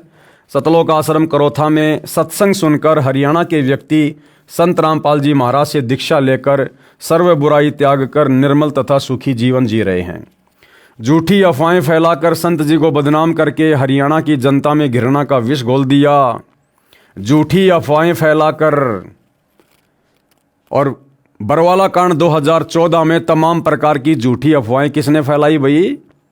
खुद सतलोक आश्रम के भक्तों ने, संत रामपाल जी के भाई ने, संत रामपाल जी के परिवार ने, सतलोक आश्रम मैनेजमेंट ने। और क्या क्या झूठी अफवाह फैलाई कि संत रामपाल जी भयंकर रूप से बीमार हैं, उनसे उठा भी नहीं जाता है, संत रामपाल जी को हार्ट की प्रॉब्लम है, संत रामपाल जी ढंग से देख भी नहीं सकते। और संत रामपाल जी के छोटे भाई महेंद्र ने तो यहां तक झूठी अफवाह फैलाई मीडिया के सामने, जो वीडियो अभी आपको दिखाएंगे, कि संत रामपाल जी तो आश्रम में ही नहीं है, जबकि पुलिस प्रशासन ने धारा 144 5 दिन पहले लगा दी। चिड़ी का बच्चा आश्रम से बाहर नहीं जा सकता। और संत रामपाल जी का छोटा भाई पूरे विश्व के सामने मीडिया के माध्यम से झूठ बोल रहा है, अफवाह फैला रहा है कि हमने परसों ही संत रामपाल जी को बाहर हॉस्पिटल में शिफ्ट कर दिया। अरे भैया, जमीन के अंदर ही अंदर से लेकर गए थे क्या, या आसमान से उड़ाकर लेकर गए थे? 5 दिन से तो धारा 144 लगी हुई थी, किसको मूर्ख बना रहे हो? तो ये तमाम प्रकार की झूठी अफवाहें खुद सतलोक आश्रम वालों ने फैलाई और पुलिस प्रशासन को आश्रम पर आक्रमण करने के लिए भड़काया। अब भाई, सतगुरु रामपाल जी का भाई अगर इस प्रकार का बेबुनियादी बयान देगा कि संत रामपाल जी आश्रम में नहीं है, तो पुलिस प्रशासन और क्या करेगा कि भाई फिर गए कहां संत रामपाल जी, कौन से रास्ते से गए? तो खुद पुलिस वालों को संत रामपाल जी के परिवार ने आश्रम पर आक्रमण करने के लिए उकसाया। ये देखिएगा छोटा सा वीडियो संत रामपाल जी के भाई महेंद्र का। और फिर पूरी दुनिया ने देखा, 2 दिन बाद में सतगुरु रामपाल जी उसी आश्रम से पुलिस वालों के साथ उनकी गाड़ी में बैठकर पंचकुला गए मोहाली मेडिकल करवाने के लिए। देखिएगा। हमारे साथ संत रामपाल जी के भाई महेंद्र दास भी मौजूद हैं। इनसे जानेंगे, महेंद्र दास जी, अचानक से हालात काफी बिगड़ते नजर आ रहे हैं, तो ऐसे तो काफी नुकसान होने की आशंका है। ऐसा हम तो शांतिपूर्ण तरीके से बैठे हैं, अपने आश्रम के अंदर हैं और ये बल प्रयोग करना चाहते हैं, हमें नाजायज तंग कर रहे हैं। लेकिन आश्रम के लोग भी जैसे टकराव की स्थिति में नजर आ रहे हैं, तो क्या कोई बीच का रास्ता नहीं निकल सकता? बीच का तो यही है कि माननीय न्यायाधीश को चाहिए कि अपने विचार करे। हमको डकैत नहीं है, इतना बड़ा ये केस नहीं है, एक कोर्ट की अवमानना केस उन्होंने खुद बनाया और खुद सुन रहे हैं, इसमें न्याय की उम्मीद है? लेकिन जिस तरह से पुलिस कह रही है यहाँ तो गिरफ्तारी करनी पड़ेगी क्योंकि हाई कोर्ट के आदेश हैं, तो क्या संत रामपाल आत्मसमर्पण कर सकते हैं? अब वो यहाँ है ही नहीं, तो स्वास्थ्य इलाज करवा रहे हैं, बाहर गए हैं, उनको बाहर शिफ्ट कर दिया हमने परसों। लेकिन क्या वो आत्मसमर्पण करने के लिए तैयार हो जाएंगे? अगर हमारी हाई कोर्ट में बेल कैंसिल करते हैं तो नहीं होंगे, तो नाजायज बेल कैंसिल करने जा रहे हैं और उस पर सुनवाई है। अब उस केस का इस अवमानना से क्या लिंक था? ये अवमानना बनाई इसीलिए गई थी कि उस बेल कैंसिल करके अंदर ठोक दें। एक सबसे बड़ा सवाल यही है कि आपका कहना है कि संत रामपाल आश्रम के अंदर मौजूद नहीं है। अगर संत रामपाल आश्रम के अंदर मौजूद नहीं है तो क्यों फिर पुलिस को रोका जा रहा है? पुलिस अगर जाकर के चेक करती है संत रामपाल नहीं होंगे तो पुलिस वापस चली जाएगी। क्योंकि यहाँ कल एसडीएम ने और डीसी ने बताया, एसडीएम आदेश पड़ रहा था कि हमने इसको सील कर लिया है, नाजायज तरीके से सील करने के आदेश दिए, अपने आश्रम को नहीं छोड़े, आश्रम की सुरक्षा के लिए बैठे हैं अब हम। ठीक है, ओके।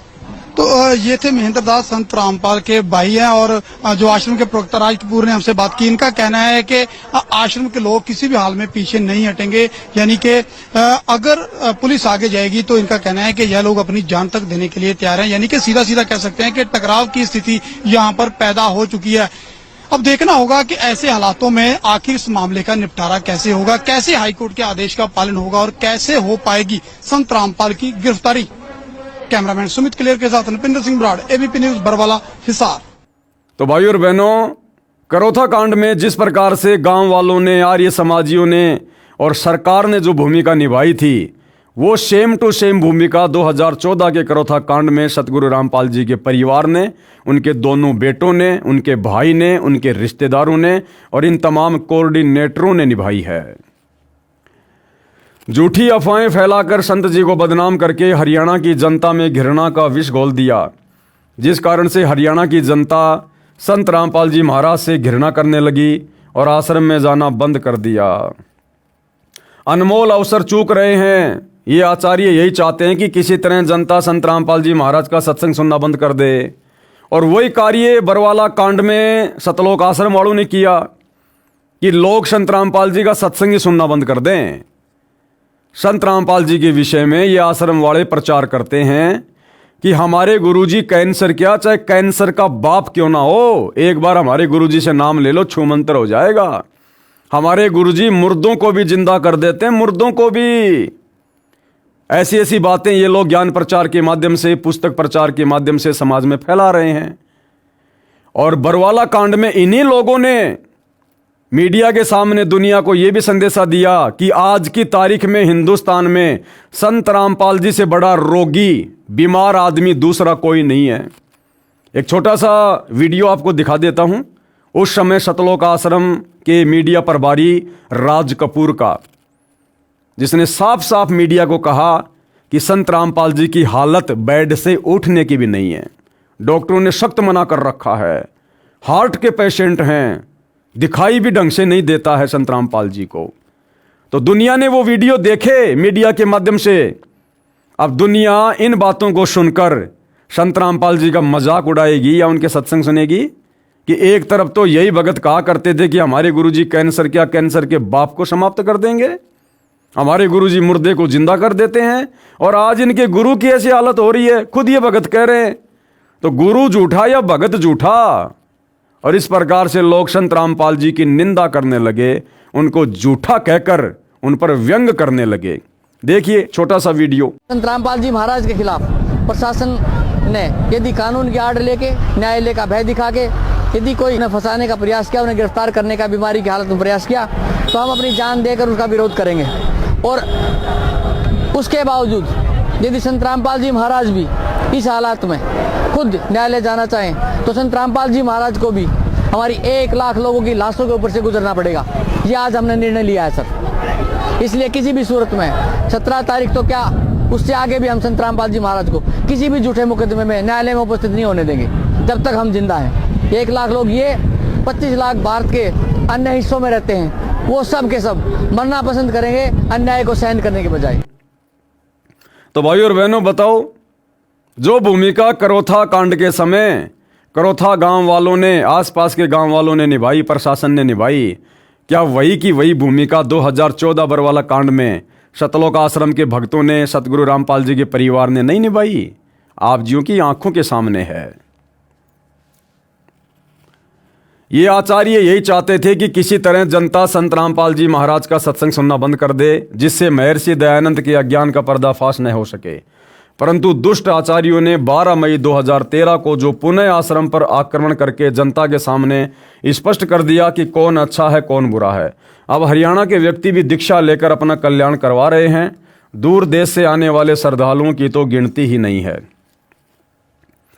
11 से 13 जून 2014 को कबीर परमेश्वर जी के प्रगट दिवस पर लगभग 1.5 लाख भगत सत्संग सुनने पहुंचे।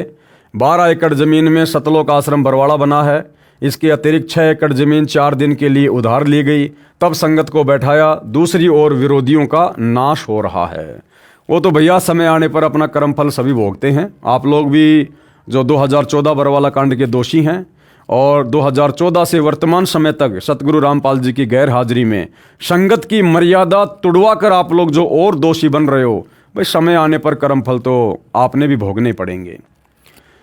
आर्य समाजी आचार्यों के पाप का घड़ा भर गया। दयानंद मठ रोहतक पर नाजायज कब्जा किए बैठे आर्य समाजी आचार्यों के 2 गुट बन गए, एक दूसरे से लड़ रहे हैं। पुलिस ने बलदेव गुट की दयानंद मठ के अंदर ही अच्छी पिटाई की, क्योंकि 12 मई 2013 को इन्होंने पुलिस को बेरहमी से मारा था। इसी कारण से पुलिस पहले से ही खपा थी। उस दिन भी इन्होंने पुलिस पर पत्थर मारे थे। आर्य समाजी डर के मारे वृक्षों पर चढ़ गए, वहां से उतार कर पीटे। प्रत्यक्ष दृष्टा ने यह भी बताया कि आचार्य ब्रह्मानंद गाड़ी में घुस गया, वहां से डंडे की खोद मार मार कर पुलिस ने गाड़ी से निकाल कर पीटा। इस प्रकार इन दुष्ट व्यक्तियों पर परमात्मा का चक्कर चल पड़ा। इनकी उल्टी गिनती शुरू हो गई है। 80-85 वर्ष के बूढ़े आर्य समाजी आचार्य तथा शास्त्री की उपाधि वाले जनता को मरने मारने का पाठ पढ़ाते हैं, जबकि ऐसे वृद्ध तो बच्चों को झगड़ा करने से रोकते हैं। देखो, सतलोक आश्रम वाले शिक्षा दे रहे हैं उन ज्ञानहीन आर्य समाजी आचार्यों को कि आचार्यों ने तो जनता को अच्छा पाठ पढ़ाना चाहिए, और इन आचार्यों ने जनता के हाथों में डंडे देकर उनको लड़ना झगड़ना सिखाया। अरे भैया, 2014 के बरवाला कांड में क्या पाकिस्तान के लोगों ने आकर भोले भाले भक्तों को काले कपड़े पहनकर कमांडो बनाकर पुलिस वालों से लड़ने झगड़ने के लिए तैयार किया था? कौन थे वो लोग? कौन थी राष्ट्रीय समाज सेवा समिति? यही सतलोक आश्रम मैनेजमेंट हरियाणा वाले, सतगुरु रामपाल जी के परिवार वाले। इन्हीं लोगों ने काले कपड़े पहना कर बरवाला कांड के समय भक्तों को कमांडो बनाया, हाथों में हथियार पकड़ाए। एक छोटा सा वीडियो आपको दिखाता हूं भाइयों और बहनों। सतलोक आश्रम के एक अन्य मीडिया प्रभारी राहुल का, जो कि सतलोक आश्रम में जिस समय सतगुरु रामपाल जी सत्संग किया करते थे, वो सत्संगों को रिकॉर्ड करने की सेवा किया करता था। जो व्यक्ति वर्तमान में जमानत पर बाहर है, और इन आश्रम वालों ने जो सान न्यूज चैनल खोल रखा है उसमें रिपोर्टर है। इस व्यक्ति ने सरेआम बरवाला कांड के समय मीडिया के प्रश्नों का जवाब देते हुए कहा, जब मीडिया वालों ने कहा कि भैया ये इस प्रकार से जो तुमने कमांडो खड़े कर रखे हैं भक्तों को हाथों में हथियार देके, ये इस प्रकार से बीमार बाबा की तबीयत को कैसे ठीक करेंगे? अरे बाबा अगर बीमार है तो उसके लिए तो भक्तों ने हाथ जोड़ के भगवान से प्रार्थना करनी चाहिए, और भगत तो गुंडे बन के खड़े हुए हैं यहां पर। तो वो व्यक्ति राहुल कहता है कि ये जितने भी व्यक्ति हैं जो डंडे लेकर खड़े हैं काले कपड़े पहनकर, ये संत रामपाल जी के भगत नहीं हैं, ये राष्ट्रीय समाज सेवा समिति के सदस्य हैं। अरे तो राष्ट्रीय समाज सेवा समिति कोई पाकिस्तान की थी क्या? तुम आश्रम वालों ने तो आश्रम के भक्तों को काले कपड़े पहना कर खड़ा किया था। 2010 में सतलोक आश्रम में सतगुरु रामपाल जी के दोनों बेटों ने, उनके भाई ने तो ये संगठन खड़ा किया था, और कह रहा कि ये जितने भी लोग हैं इनके हाथों में पहले भी हथियार नहीं थे, पहले भी इनके हाथों में डंडे थे। तो डंडे भक्तों के हाथों में शोभा देते हैं क्या? डंडा हथियार नहीं होता क्या? डंडा तुम्हारे सर पर मार दिया जाए तो वो काम नहीं करेगा क्या? और कह रहा है कि ये देखिए संत रामपाल जी के भगत नहीं है, ये राष्ट्रीय समाज सेवा समिति के सदस्य हैं। अरे भैया, जो संत रामपाल जी का भगत ही नहीं था, फिर ऐसे लोगों को तुमने कमांडो क्यों बनाया? ऐसे लोगों को तुमने कमांडो बनाकर क्यों वहां पर खड़ा किया? भाई विचार करने की बात है। ये सतलोक आश्रम वाले करौथा कांड के दोषियों को ये कहकर धिक्कार रहे हैं कि भाई आर्य समाजी आचार्यों ने किराए से गुंडे लाकर करौथा कांड में आश्रम पर आक्रमण करवाया। और ये खुद कह रहे हैं इस वीडियो के माध्यम से कि ये जितने भी काले कपड़े वाले हैं जिनके हाथों में डंडे हैं, ये संत रामपाल जी के भगत नहीं है, ये राष्ट्रीय समाज सेवा समिति के सदस्य हैं। तो भैया जो सतगुरु रामपाल जी का भगत नहीं है वो क्यों अपना सिर फुड़वाने के लिए सतलोक आश्रम में जाकर डंडा लेकर खड़ा होगा? इसका मतलब वो किराए पर लेके आए थे तुम लोग। फिर तुम आश्रम वाले भी तो पुलिस वालों को मरवाने के लिए किराए पर गुंडे लेके आए थे। एक बार ये वीडियो देख लो भाई और बहनों, इनकी सारी काली करतूतें सामने आ जाएंगी, देखिएगा। आखिर हाथ में हथियार उठाकर बाबा के समर्थक बीमार बाबा की तबीयत कैसे ठीक कर सकते हैं? पहले इनके पास हथियार था, अब डंडा क्यों? देखिए, ये संत रामपाल जी महाराज जी के अनुयायी नहीं है सब, ये राष्ट्रीय समाज सेवा समिति के कमांडो हैं और राष्ट्रीय समाज सेवा समिति के कमांडो यहाँ पर सारे सुरक्षा व्यवस्था देखते हैं। और ये पहले इनके हाथ में, आपने कहा कि पहले इनके हाथ में हथियार थे, अब इनके हाथ में लाठियां हैं। इन सभी के हाथों में पहले भी हथियार नहीं थे, इनके हाथ में पहले भी लाठियां थी। और ये यहाँ पर जो भी कोई अभद्र व्यवहार ना हो, किसी भी प्रकार का कोई अफरा तफरी का माहौल ना हो, इस तरह से इन्होंने लाठी डंडे यहाँ पर हाथ में। अब बताओ भाई और बहनों, उन आर्य समाजी आचार्यों में और 2014 बरवाला कांड के दोषी सतगुरु रामपाल जी के परिवार वालों में, इन सतलोक आश्रम के भक्तों में भला क्या अंतर है? वो भी किराए के गुंडे लाए और ये आश्रम वाले भी बरवाला कांड में किराए के ही गुंडे लाए थे। 80-85 वर्ष के बूढ़े आर्य समाजी आचार्य तथा शास्त्री की उपाधि वाले जनता को मरने मारने का पाठ पढ़ाते हैं, जबकि ऐसे वृद्ध तो बच्चों को झगड़ा करने से रोकते हैं और ये झगड़ा करने के लिए उकसाते हैं। तो ये जनता के नाशक हैं। इन लोगों ने भी उन बेचारे नादान भक्तों को कमांडो बनाकर बरवाला कांड में यही कहकर उकसाया कि गुरुजी का आदेश है, गुरुजी तारीख पर नहीं जाना चाहते और अगर पुलिस आश्रम पर हमला करती है तो हमने पीछा नहीं हटना, मरने और मारने के गुरुजी ने आदेश दे रखे हैं। तो क्या तुम लोगों ने नहीं उकसाया बेचारे भोले भाले भक्तों को? अपने 6 भाई बहनों की तुमने वहां पर मौत करवा दी। ये झगड़ा करने के लिए उकसाते हैं तो ये जनता के नाशक हैं, ये सिमटते जा रहे हैं क्योंकि ये झूठे तथा उपद्रवी व्यक्ति हैं। संत रामपाल जी महाराज विश्व कल्याणार्थ परिश्रम कर रहे हैं, जो सत्य पर डटे हैं वे विश्व में फैलते जा रहे हैं। प्रत्येक महीने लगभग 25,000 नए भगत उपदेश लेकर हमारे साथ जुड़ रहे हैं। भूपेंद्र सिंह हुड्डा का तो बहुत बुरा हाल होगा, समय आने पर दिखाएंगे, इसने तो पाप की मालगाड़ी भर ली। भाई और बहनों, ये पुस्तक मैंने नहीं लिखी है, इस पुस्तक का नाम है भोगेगा अपना किया रे। ये पुस्तक बरवाला कांड 2014 से पहले इसी राष्ट्रीय समाज सेवा समिति ने सतलोक आश्रम वालों ने लिखी थी। और क्या लिख रहे हैं इस पुस्तक में जरा गौर करना। मुख्यमंत्री भूपेंद्र सिंह हुड्डा का तो बहुत बुरा हाल होगा और उसी मुख्यमंत्री भूपेंद्र सिंह हुड्डा का 2019 में जिन सतलोक आश्रम वालों ने सतगुरु रामपाल जी के परिवार वालों ने खुलकर समर्थन किया चुनाव में, फिर उनका कैसा हाल होगा। अगर इसका बुरा हाल होगा तो क्या इसके कुकर्मों में साथ देने वाले का बुरा हाल नहीं होगा? अरे गुरुदेव ने हमें बताया कि गलत काम करना और गलत काम में सहयोग देना दोनों माँ बाप के भागी हैं। अगर भूपेंद्र सिंह हुड्डा का बुरा हाल होगा आने वाले समय में, तो भैया 2019 के चुनाव में खुलकर इसका समर्थन करने वाले सतलोक आश्रम वालों का क्या होगा? समय आने पर दिखाएंगे। तो समय का इंतजार करो भाई, जिस समय उसके बुरे दिन आएंगे पीछे पीछे तुम्हारे भी आएंगे, क्योंकि सहयोग तो तुमने भी किया उसका। इसने तो पाप की मालगाड़ी भर ली। फिर ऐसे पापी व्यक्ति का 2019 में चुनाव में समर्थन करके वोट डालकर तुमने कौन सा भैया पुण्यों की मालगाड़ी भर ली? तुमने भी तो सहयोग करके पाप कर्मों की मालगाड़ी भरी होगी ना। भ्रष्ट जजों का बुरा इतिहास। यदि पुलिस ने गलत धारा लगाकर मुकदमा बनाकर न्यायालय में पेश कर दिया तो जज का प्रथम कर्तव्य है कि पहले धारा ठीक की जाए, फिर मुकदमे की कार्रवाई शुरू की जाए। ऐसा न करके अन्याय किया है, आगे क्या आशा है ये न्याय करेंगे? अधिक जानकारी के लिए पढ़िए पुस्तक के पेज 125 पर। कुछ भ्रष्ट जज भी निजी स्वार्थ के लिए न्याय नहीं कर रहे हैं, उनका भी बुरा हाल होगा। समय आने पर फिर से नई किताब नया इतिहास बनाया जाएगा। महर्षि दयानंद के पाप का घड़ा भरा, भुगत कर मरा। महर्षि दयानंद जी ने परमेश्वर कबीर जी की अभद्र अप्रमाणित आलोचना निंदा की, जिसके कारण उनकी मृत्यु हुई। 1 महीने तक तड़फ तड़फ कर हुई। पढ़िए इसी पुस्तक के पेज नंबर 154 पर।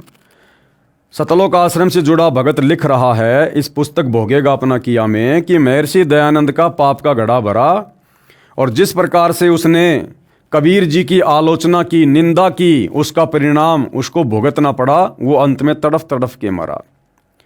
देखो भाई, संतों की, महापुरुषों की या सतगुरु रामपाल जी की निंदा चाहे खुद करो चाहे दूसरों से करवाओ, बात एक ही है। तो सतलोक आश्रम वालों ने 2014 बरवाला कांड के समय सतगुरु रामपाल जी के ज्ञान, विधान और आदेशों के खिलाफ कार्य करते हुए दुनिया में सतगुरु रामपाल जी की निंदा करवाई, थू थू करवाई। भाई सतगुरु रामपाल जी तो भक्तों को सतलोक आश्रम में भगत बनाने के लिए बुलवाते थे, बुराइयां छुड़वा कर एक सज्जन व्यक्ति बनाने के लिए बुलवाया करते थे। सतगुरु रामपाल जी ने तो इन कुकर्म करने वाले हाथों से दान करना सिखाया। फिर बरवाला कांड के समय लठ पकड़ाकर पुलिस वालों को मारने के लिए किसने खड़ा किया? सतगुरु रामपाल जी ने तो इन हाथों से दान धर्म करना सिखाया, इन हाथों से माला पकड़वा कर सुमरण करवाना सिखाया, इन हाथों को जोड़कर अधीन बनने का आदेश दिया।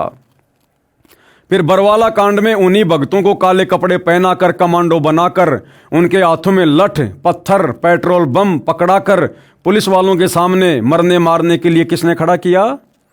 अरे सतगुरु रामपाल जी तो अपने भक्तों को बताते हैं कि बच्चों, हमने तो बेवजह किसी चींटी का भी रास्ता नहीं रोकना, उसको भी दुखी नहीं करना। आत्मा दुखी तो परमात्मा दुखी। फिर बरवाला कांड में पुलिस वालों के ऊपर ईंटों से पथराव करवाकर उन भक्तों के कर्म किसने फुड़वाए भाई? क्यों इस प्रकार के जुल्म करवाए? तो क्या आने वाले समय में आप लोगों को भोगना नहीं पड़ेगा? दूसरी बात, बरवाला कांड के बाद में इन्हीं सतलोक आश्रम वालों ने 2019 के चुनाव में करौथा कांड के मुख्य अपराधी इन्हीं की कलम से जो ये लिख रहे हैं, भूपेंद्र सिंह हुड्डा को समर्थन क्यों दिया? हरियाणा की भगत जनता से, भगत समाज से उस भूपेंद्र सिंह हुड्डा को वोट क्यों डलवाए? और जब इन लोगों ने कांग्रेस का खुलेआम समर्थन किया तो क्या बीजेपी सरकार वालों ने, बीजेपी सरकार के समर्थकों ने संत रामपाल जी की जमकर आलोचना नहीं करी होगी, जमकर निंदा नहीं करी होगी? लोगों ने यही सोचा कि भाई, हम तो ये सोचा करते थे कि संत रामपाल जी तो राजनीति से दूर हैं,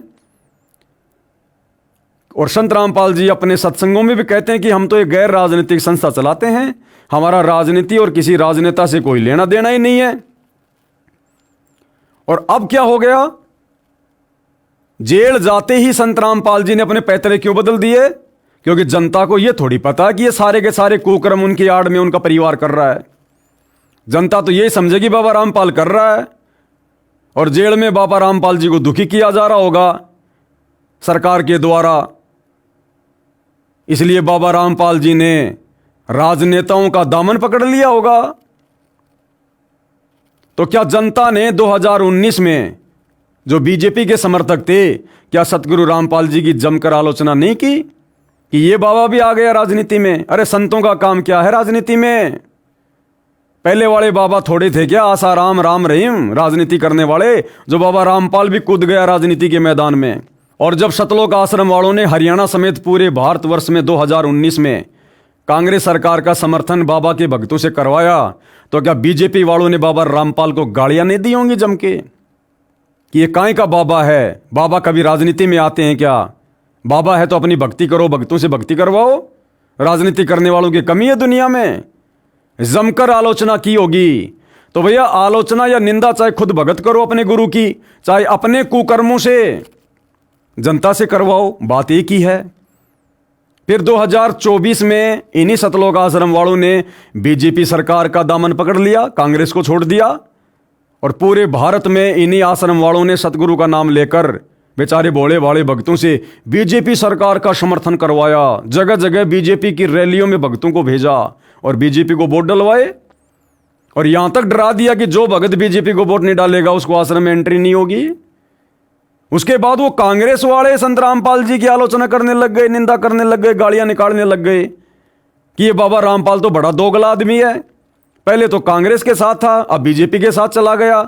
इस बाबा रामपाल से तो राम रहीम अच्छा, जो शुरू से बीजेपी के साथ है, वो कभी पार्टी नहीं बदलता। बाबा रामपाल ने तो एक ही बार में पार्टी बदल ली। तो क्या सतलोक आश्रम मैनेजमेंट हरियाणा वालों के इस तरह के फरमानों के चलते, झूठे आदेशों के चलते, क्या देश भर में कांग्रेस सरकार के समर्थकों ने सतगुरु रामपाल जी की जमकर आलोचना नहीं की होगी, निंदा नहीं करी होगी कि 19 में तो हमारे साथ था, 24 में बीजेपी की गोद में जाके बैठ गया। तो भाई अपने गुरु की बदनामी, निंदा, चुगली, आलोचना चाहे खुद करो, चाहे अपने उल्टे कर्मों से दुनिया से करवाओ, दंड बराबर, दोषी बराबर। तो भैया यहां तुम किन को दोष दे रहे हो? यहां सतलोक आश्रम वाले महर्षि दयानंद को दोषी बता रहे हैं कि उसने कबीर जी की आलोचना की, जिस कारण से उसकी मृत्यु 1 महीने तक तड़फ तड़फ कर हुई। तो भैया आप लोग अपना भी हिसाब किताब लगा लेना। तुम लोगों ने तो देश भर में संत रामपाल जी की 2014 बरवाला कांड में और उसके बाद लगातार अपने उल्टे कुकर्मों के माध्यम से संत जी के भक्ति विधान के विपरीत कार्य करके और नादान संगत से करवाकर वर्तमान 2025 तक तो लगातार करवा ही रहे हो। हिसार जेल में बैठे अपने गुरु को खून के आंसू रुलाए रहे हो, संगत की मर्यादा तोड़वाकर उनको अकाल मौत मरवाए रहे हो। तो जिस दिन तुम्हारी बैटरी डिस्चार्ज होगी, पाप कर्म उजागर होंगे, उस दिन तुम्हारा क्या होगा लाडलो, ध्यान दे लेना। आर्य समाजियों ने माना परमात्मा के अवतार हैं। आर्य समाज के कुछ गौशाला के प्रधान तथा सदस्य वर्तमान में आजीवन कारावास की सजा भोग रहे हैं। वे रोहतक जेल में थे। वहाँ एक संत रामपाल जी महाराज के भगत से उनकी मुलाकात हुई, जो उसी जेल में वार्डन की नौकरी करता था। जब उन व्यक्तियों को सच्चाई का पता चला कि संत रामपाल जी महाराज को गलत बदनाम किया है, उन्होंने भी माना कि हमारे से गलती हुई थी, हमने सच्चाई को जाने बिना ही संत जी का विरोध किया। उन आर्य समाजी जो गौशाला के सदस्य थे, उन्होंने स्वयं भी प्रार्थना की, हम दुलीना कांड में झूठे फंसा दिए हैं, हम गौशाला के सदस्य अवश्य थे, लेकिन हमारा उस हत्या में कोई दोष नहीं था। और किस प्रकार से उन लोगों ने जेल में रहते सहते लेखक के अनुसार संत रामपाल जी को ये लेटर लिख कर दिया अपनी जमानत के लिए। सेवा में पूर्ण महात्मा परमात्मा कबीर साहब संत रामपाल महाराज जी विषय जेल आजीवन कारावास से मुक्त कराने हेतु श्रीमान जी निवेदन है कि हम 7 प्राणी जो कि झूठे 302 के मुकदमे में जेल रोहतक में बंद हैं, वह आजीवन कारावास की सज़ा काट रहे हैं। हम 7 आदमी बिना कसूर के जेल में बंद हैं। हमें दुलीना हादसा 2002 में फंसाया गया है। उसमें भीड़ ने चौकी में बंद 5 आदमी जो कि जिंदा गाय की खाल उतार रहे थे, उनको जान से मार दिया था। हम 7 आदमी झज्जर गौशाला के मेंबर हैं, इसलिए पुलिस ने हमें फंसा दिया। केस में केवल पुलिस ही गवाह है, कोई भी अन्य कोई आई विटनेस नहीं है। यहाँ रोहतक जेल में आपके भगत संजय मंदोला ने आपके बारे में बताया कि आप पूर्ण परमात्मा हैं और आपका नाम लेने से हमारे सारे कष्ट दुख दूर होंगे। हम 7 आदमी संजय मंदोला की बात पर विश्वास करके आपसे प्रार्थना करते हैं कि आप हमारी इस प्रार्थना को स्वीकार कर इस दुख की घड़ी में अपने चरणों में लेना। हमें भी पूर्ण विश्वास है कि आप परमात्मा रूप हो और हमें अवश्य कारागार से मुक्त कराओगे। हम सभी परिवार आजीवन आपके ऋणी रहेंगे। हमारी 7 आदमियों की सज़ा झज्जर ADSJ AK जैन की कोर्ट में आगे भी लिखा हुआ है। इसलिए हे संत रामपाल जी, आप परमात्मा स्वरूप हैं, हमें इस झूठे मुकदमे से बरी कराओ। भगत ने उनको राय दी थी कि आप जी स्वयं दीक्षा लो। जब तक आप जेल से बाहर नहीं आते हो तो अपने परिवार के सदस्यों से मुलाकात पर कहो कि वे दीक्षा लेकर भक्ति करें, तब आपकी मदद परमात्मा करेगा, तब आपका छुटकारा हो जाएगा। परंतु किसी कारण से वे ऐसा नहीं कर पाए, जिस कारण से उनको कोई लाभ नहीं मिल सका। उनके द्वारा की गई लिखित प्रार्थना पढ़िए। जजों के न्याय को देखें, कोई गवाह नहीं, पुलिस ने झूठा केस बनाया और जज ने सजा कर दी। तो वो कह रहे हैं कि हमें सजा सुनाई गई थी 7/8/2010 को। उसके बाद हमने माननीय उच्च न्यायालय में अपील दायर की हुई है। हमारी अपील नंबर इतनी है। हमारा केस माननीय न्यायाधीश एस के मित्तल व एम जे पॉल की खंडपीठ में विचाराधीन है। जमानत यानी बेल की भी हमने कोशिश की लेकिन निराशा ही हाथ लगी। आपसे पुनः करबद्ध प्रार्थना है कि आप हमें इस संकट से मुक्त करवाओ। हम सातों गांव के आदमी, हमारे प्रिय रिश्तेदार आपके आजीवन आभारी रहेंगे। धन्यवाद। प्रार्थी ये ओम प्रकाश जी, जगबीर जी, सतवीर जी, शिशुपाल जी, रमेश कुमार जी, रणवीर जी, सुबे सिंह जी, ये सातों आदमी हैं। संत घीसा दास जी को सताने की सज़ा, यानी गांव खेकड़ा, जिला बागपुर, उत्तर प्रदेश में संत जी हुए हैं, घीसा दास जी, जो कि वैसे तो दुनिया की नज़रों में परमात्मा जी के नुमाइंदे समझे जाते रहे, लेकिन वे स्वयं कबीर परमात्मा ही थे। ये कबीर परमात्मा भक्ति को जिंदा रखने के लिए भिन्न भिन्न रूप धारण कर कर समय समय पर हम आत्माओं तक ये ज्ञान पहुंचाते रहते हैं। तो संत घीसा दास जी के रूप में कबीर परमात्मा जब अपने तत्व ज्ञान का प्रचार कर रहे थे तो गांव वालों ने किस प्रकार से उनके साथ में बदसलूकी की, उनको गांव से बाहर निकलने के लिए मजबूर कर दिया और उसके बाद किस प्रकार से उन गांव वालों पर कहर टूटा और वापस वही गांव वाले अपनी पगड़ी संत जी के चरणों में रख कर सह सम्मान उनको गांव में वापस लेकर आए। तब उस गांव में फिर से खुशहाली लौटी। संत घीसा दास जी को सताने की सज़ा। गांव खेकड़ा, जिला बागपत, उत्तर प्रदेश में एक घीसा दास नाम के संत रहते थे। उनको परमेश्वर कबीर जी मिले थे। उसके पश्चात घीसा दास जी सत्संग करने लगे तथा नामदान करने लगे। गांव खेकड़ा, जिला बागपत, उत्तर प्रदेश में एक घीसा दास नाम के संत रहते थे। उनको परमेश्वर कबीर जी मिले थे। उसके पश्चात घीसा दास जी सत्संग करने लगे तथा नामदान करने लगे। घीसा संत देवी देवताओं की भक्ति बंद कराकर शास्त्र अनुकूल सत्य भक्ति बताते थे। जिन पाखंडी आचार्य गुरुओं की दुकानें बंद होने लगी, उन्होंने गांव के व्यक्तियों को भरमाया कि घीसा के पास रात्रि में सत्संग के बहाने स्त्रियां जाती हैं, वहां पर गलत कार्य होता है। भोले लोगों ने उन दुष्ट स्वार्थी लोगों की बातों पर विश्वास कर लिया तथा घीसा जी को गांव से निकाल दिया। संत घीसा दास जी खेकड़ा से 100 मील की दूरी पर एक गांव में रहने लगे। वहां के व्यक्तियों को बहुत लाभ होने लगे। गांव खेकड़ा में जवान मौतें होने लगी, हाहाकार मच गया। लोगों ने इकट्ठा होकर विचार किया कि यह कहर गांव में किस कारण से हो रहा है।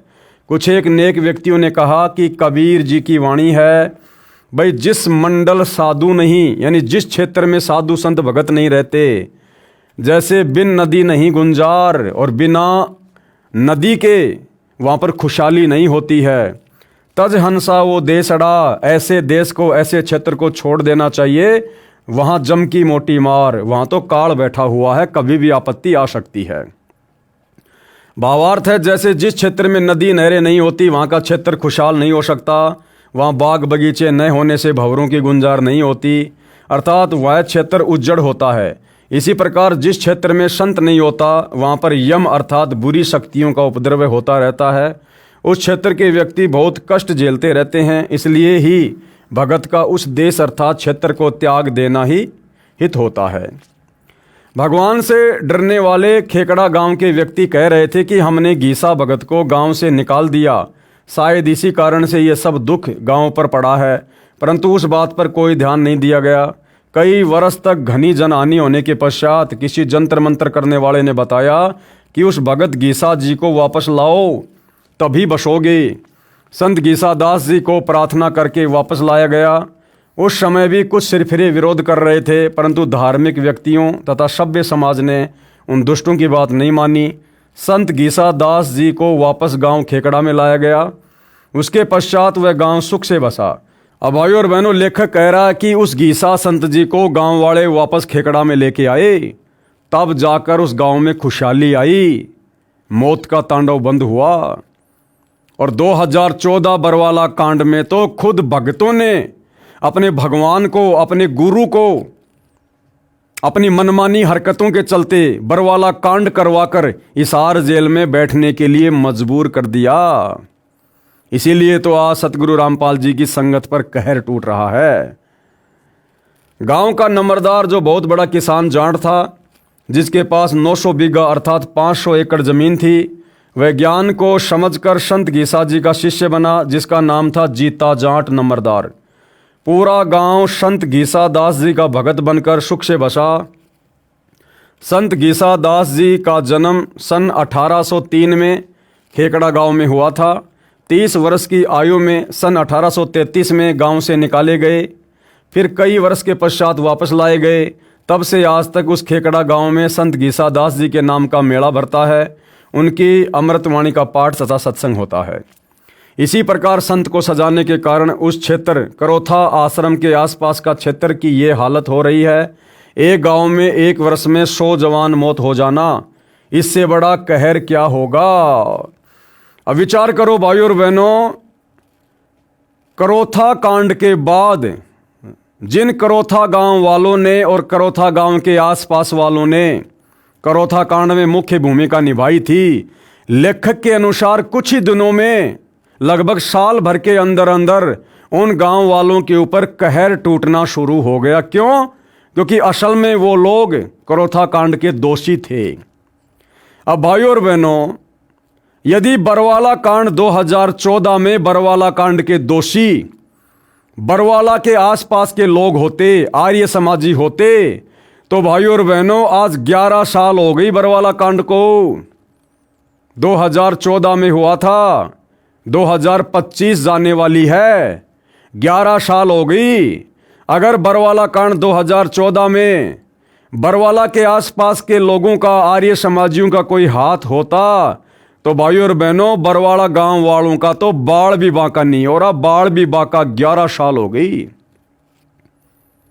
यदि किसी आर्य समाजी का हाथ होता, उनका भी बाढ़ बांका नहीं हो रहा। इस बरवाला कांड में सीधा सीधा हाथ सतलोक आश्रम मैनेजमेंट हरियाणा का और सतलोक आश्रमों से जुड़ी संगत की वो दयनीय हालत हो रही है जिसकी कोई हद नहीं है।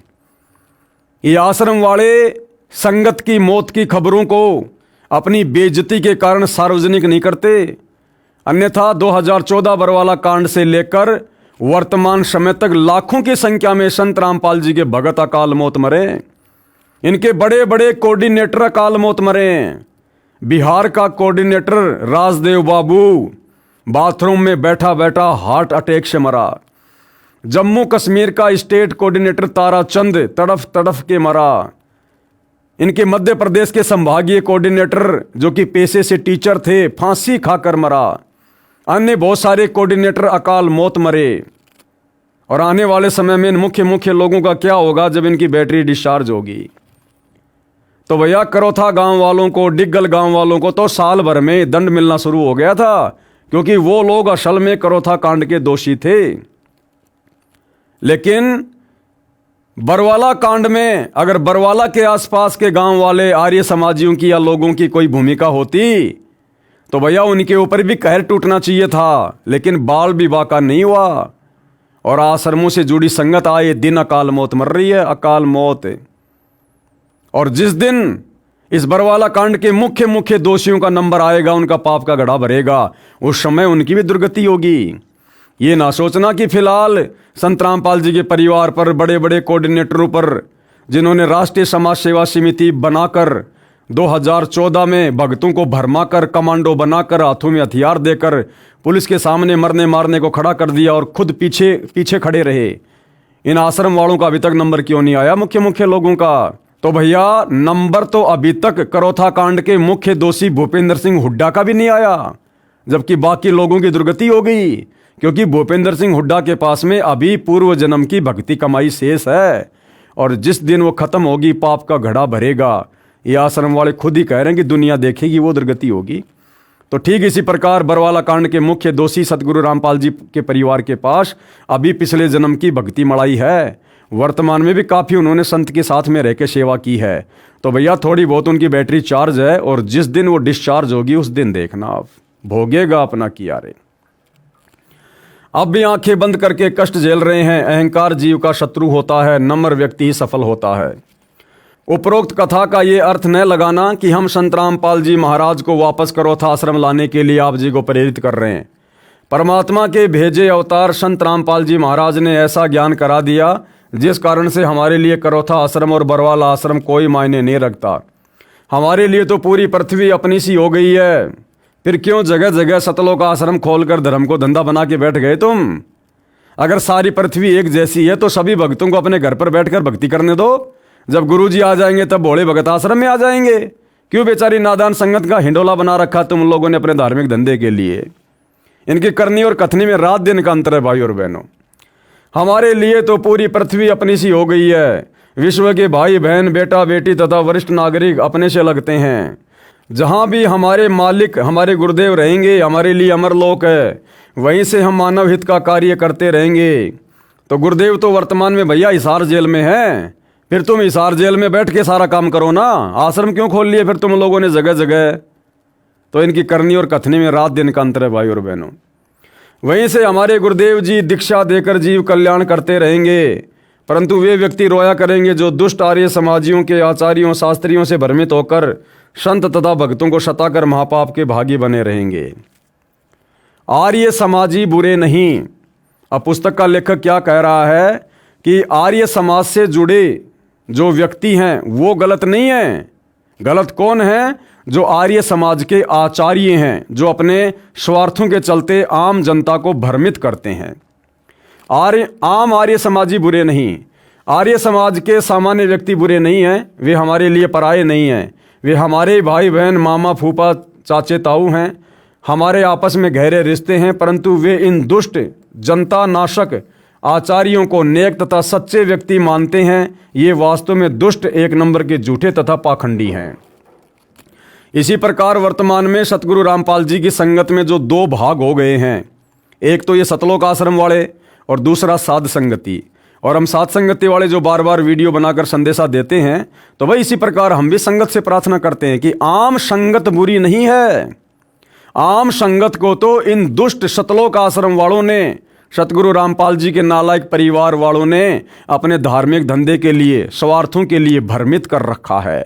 संत जी के झूठे आदेशों की आड़ में ये लोग अपना धार्मिक धंधा कर रहे हैं और काल प्रेरणा से संगत की मर्यादा तोड़वाकर संगत को काल का भोजन बना रहे हैं। उस दिन का हम इंतजार कर रहे हैं जिस दिन ये जनता के सामने निवस्त्र होंगे। तो भैया अपना भी विचार कर लेना सतलोक आश्रम वालों। प्रत्येक व्यक्ति इनके घिनौने षड्यंत्र को जानेगा, पता चलेगा कि इन्होंने हरियाणा की जनता के साथ कितना बड़ा धोखा किया है। और जिस दिन ये सच्चाई बरवाला कांड की संगत के सामने आएगी तो पूरी जनता को और पूरी संगत को पता चलेगा कि तुम लोगों ने कितना बड़ा कांड किया है, तुम लोगों ने कितना बड़ा धोखा अपने गुरु के साथ और नादान संगत के साथ किया है।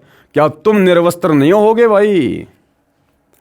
केवल निजी स्वार्थ की पूर्ति के लिए, अपने पद को बरकरार रखने के लिए हठ धर्म को आधार बनाकर कई मासूमों को मरवा दिया। आप लोगों ने भी तो बरवाला कांड में 6 को मरवा दिया और बरवाला कांड के बाद कम से कम हजारों को मरवा दिया। गुरुकुलों के विद्यार्थियों को झगड़ा करने के लिए ले जाते हैं। तुम भी तो धनाना आश्रम से भक्तों को मुझ पवन दास की पिटाई करवाने के लिए कभी मेरे घर पर लाते हो, कभी हिसार में मेरी तारीख पर लेकर आते हो। तुम भी तो वही कुकर्म कर रहे हो भाई आश्रम वालों। ये व्यक्ति जनता का कभी हित नहीं कर सकते। हमारा निवेदन ये है कि आप संत रामपाल जी महाराज के ज्ञान तथा उद्देश्य से परिचित होकर दीक्षा लेकर अपना तथा अपने परिवार का कल्याण कराएं। रोहतक, सोनीपत, झज्जर के कुछ व्यक्ति सच्चाई को जानकर कहते हैं कि जब आपके गुरुदेव जी करोथा आएंगे तब उपदेश लेंगे। आपसे प्रार्थना है कि जैसे डॉक्टर कहीं पर भी है उससे औषधि लेकर स्वस्थ होना चाहिए।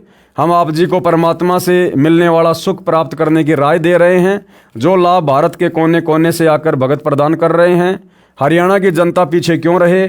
आप भी परमात्मा के बच्चे हो, आप जी को भी परमात्मा की आवश्यकता है, परंतु आप जी को सत्य न बताकर असत्य का अभद्र प्रचार करके परमात्मा से दूर कर दिया गया है।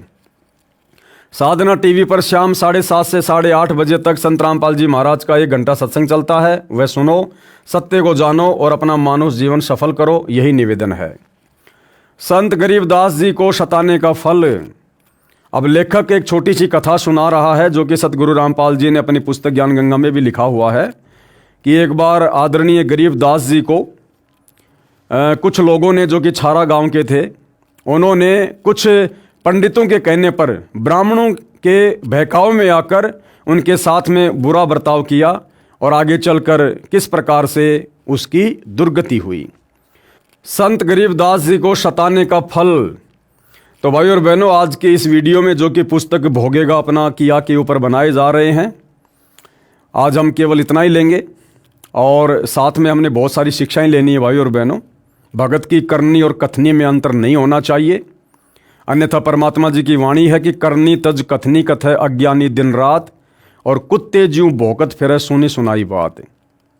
तो जिस प्रकार से करोथा कांड के समय आर्य समाज के आचार्यों ने और आसपास के गांव वालों ने उन आर्य समाज के आचार्यों की बातों पर विश्वास करके सच्चाई को ना समझकर जो पाप कर्म किए और संत को सताने के दोषी हुए और आगे चलकर किस प्रकार से उनका सर्वनाश हुआ, तो वर्तमान में सतगुरु रामपाल जी की नादान संगत को भी थोड़ा विचार करना चाहिए। 2014 बरवाला कांड के बाद जिस प्रकार से ये नादान संगत संत रामपाल जी के परिवार, उनके बेटा बेटी, भाई बंधु, रिश्तेदार व कोऑर्डिनेटरों के बहकावे में आकर और सतगुरु रामपाल जी के सत्य ज्ञान से परिचित ना होकर जिस प्रकार से आए दिन संत जी की मर्यादा तोड़ने वाले कुकर्मों में इन आश्रम वालों का सहयोग दे रही है, भाई आने वाले समय में सजा का भागी बनना पड़ेगा। तो थोड़ा विचार करो भाई और बहनों, समझो संभलो। ये बहुत ही कीमती समय हमें परमात्मा ने बख्शा है और हिसार जेल में बैठकर परमात्मा हमारी रहनी करनी को देख रहे हैं। ये हमारी परीक्षा का समय है। आने वाले समय में जब पाप कर्मों का फल भोगोगे तो ये सतलोक आश्रम वाले, गुरु जी के परिवार वाले तुम्हारा किसी भी प्रकार से उन पाप कर्मों के बंटवारों में सहयोग नहीं देंगे। अपने किए का फल स्वयं भोगना पड़ता है। इसलिए हम तो निवेदन कर सकते हैं कि भैया गुरु के ज्ञान को आधार बनाकर वर्तमान में भक्ति करो। जब तक गुरुदेव भगवान अपने मिशन के तहत हिसार जेल में बैठे हैं, किसी भी फर्जी सतलोक आश्रम में जाकर अपना समय, श्वासें और धन बर्बाद मत करो। घर पर रहकर नेक नीति से काम धंधा करो, अपना व्यापार बिजनेस करो, मर्यादा में रहकर भक्ति करो और सतगुरु को प्रसन्न करो। तो भाई और बहनों, आज की वीडियो में केवल इतना ही। अगले वीडियो में कल हम फिर मिलेंगे। तब तक गुरुदेव भगवान हम सबको आज्ञा दे, आशीर्वाद दे, सद्बुद्धि दे। बंदी छोड़ सतगुरु रामपाल जी भगवान की जय हो।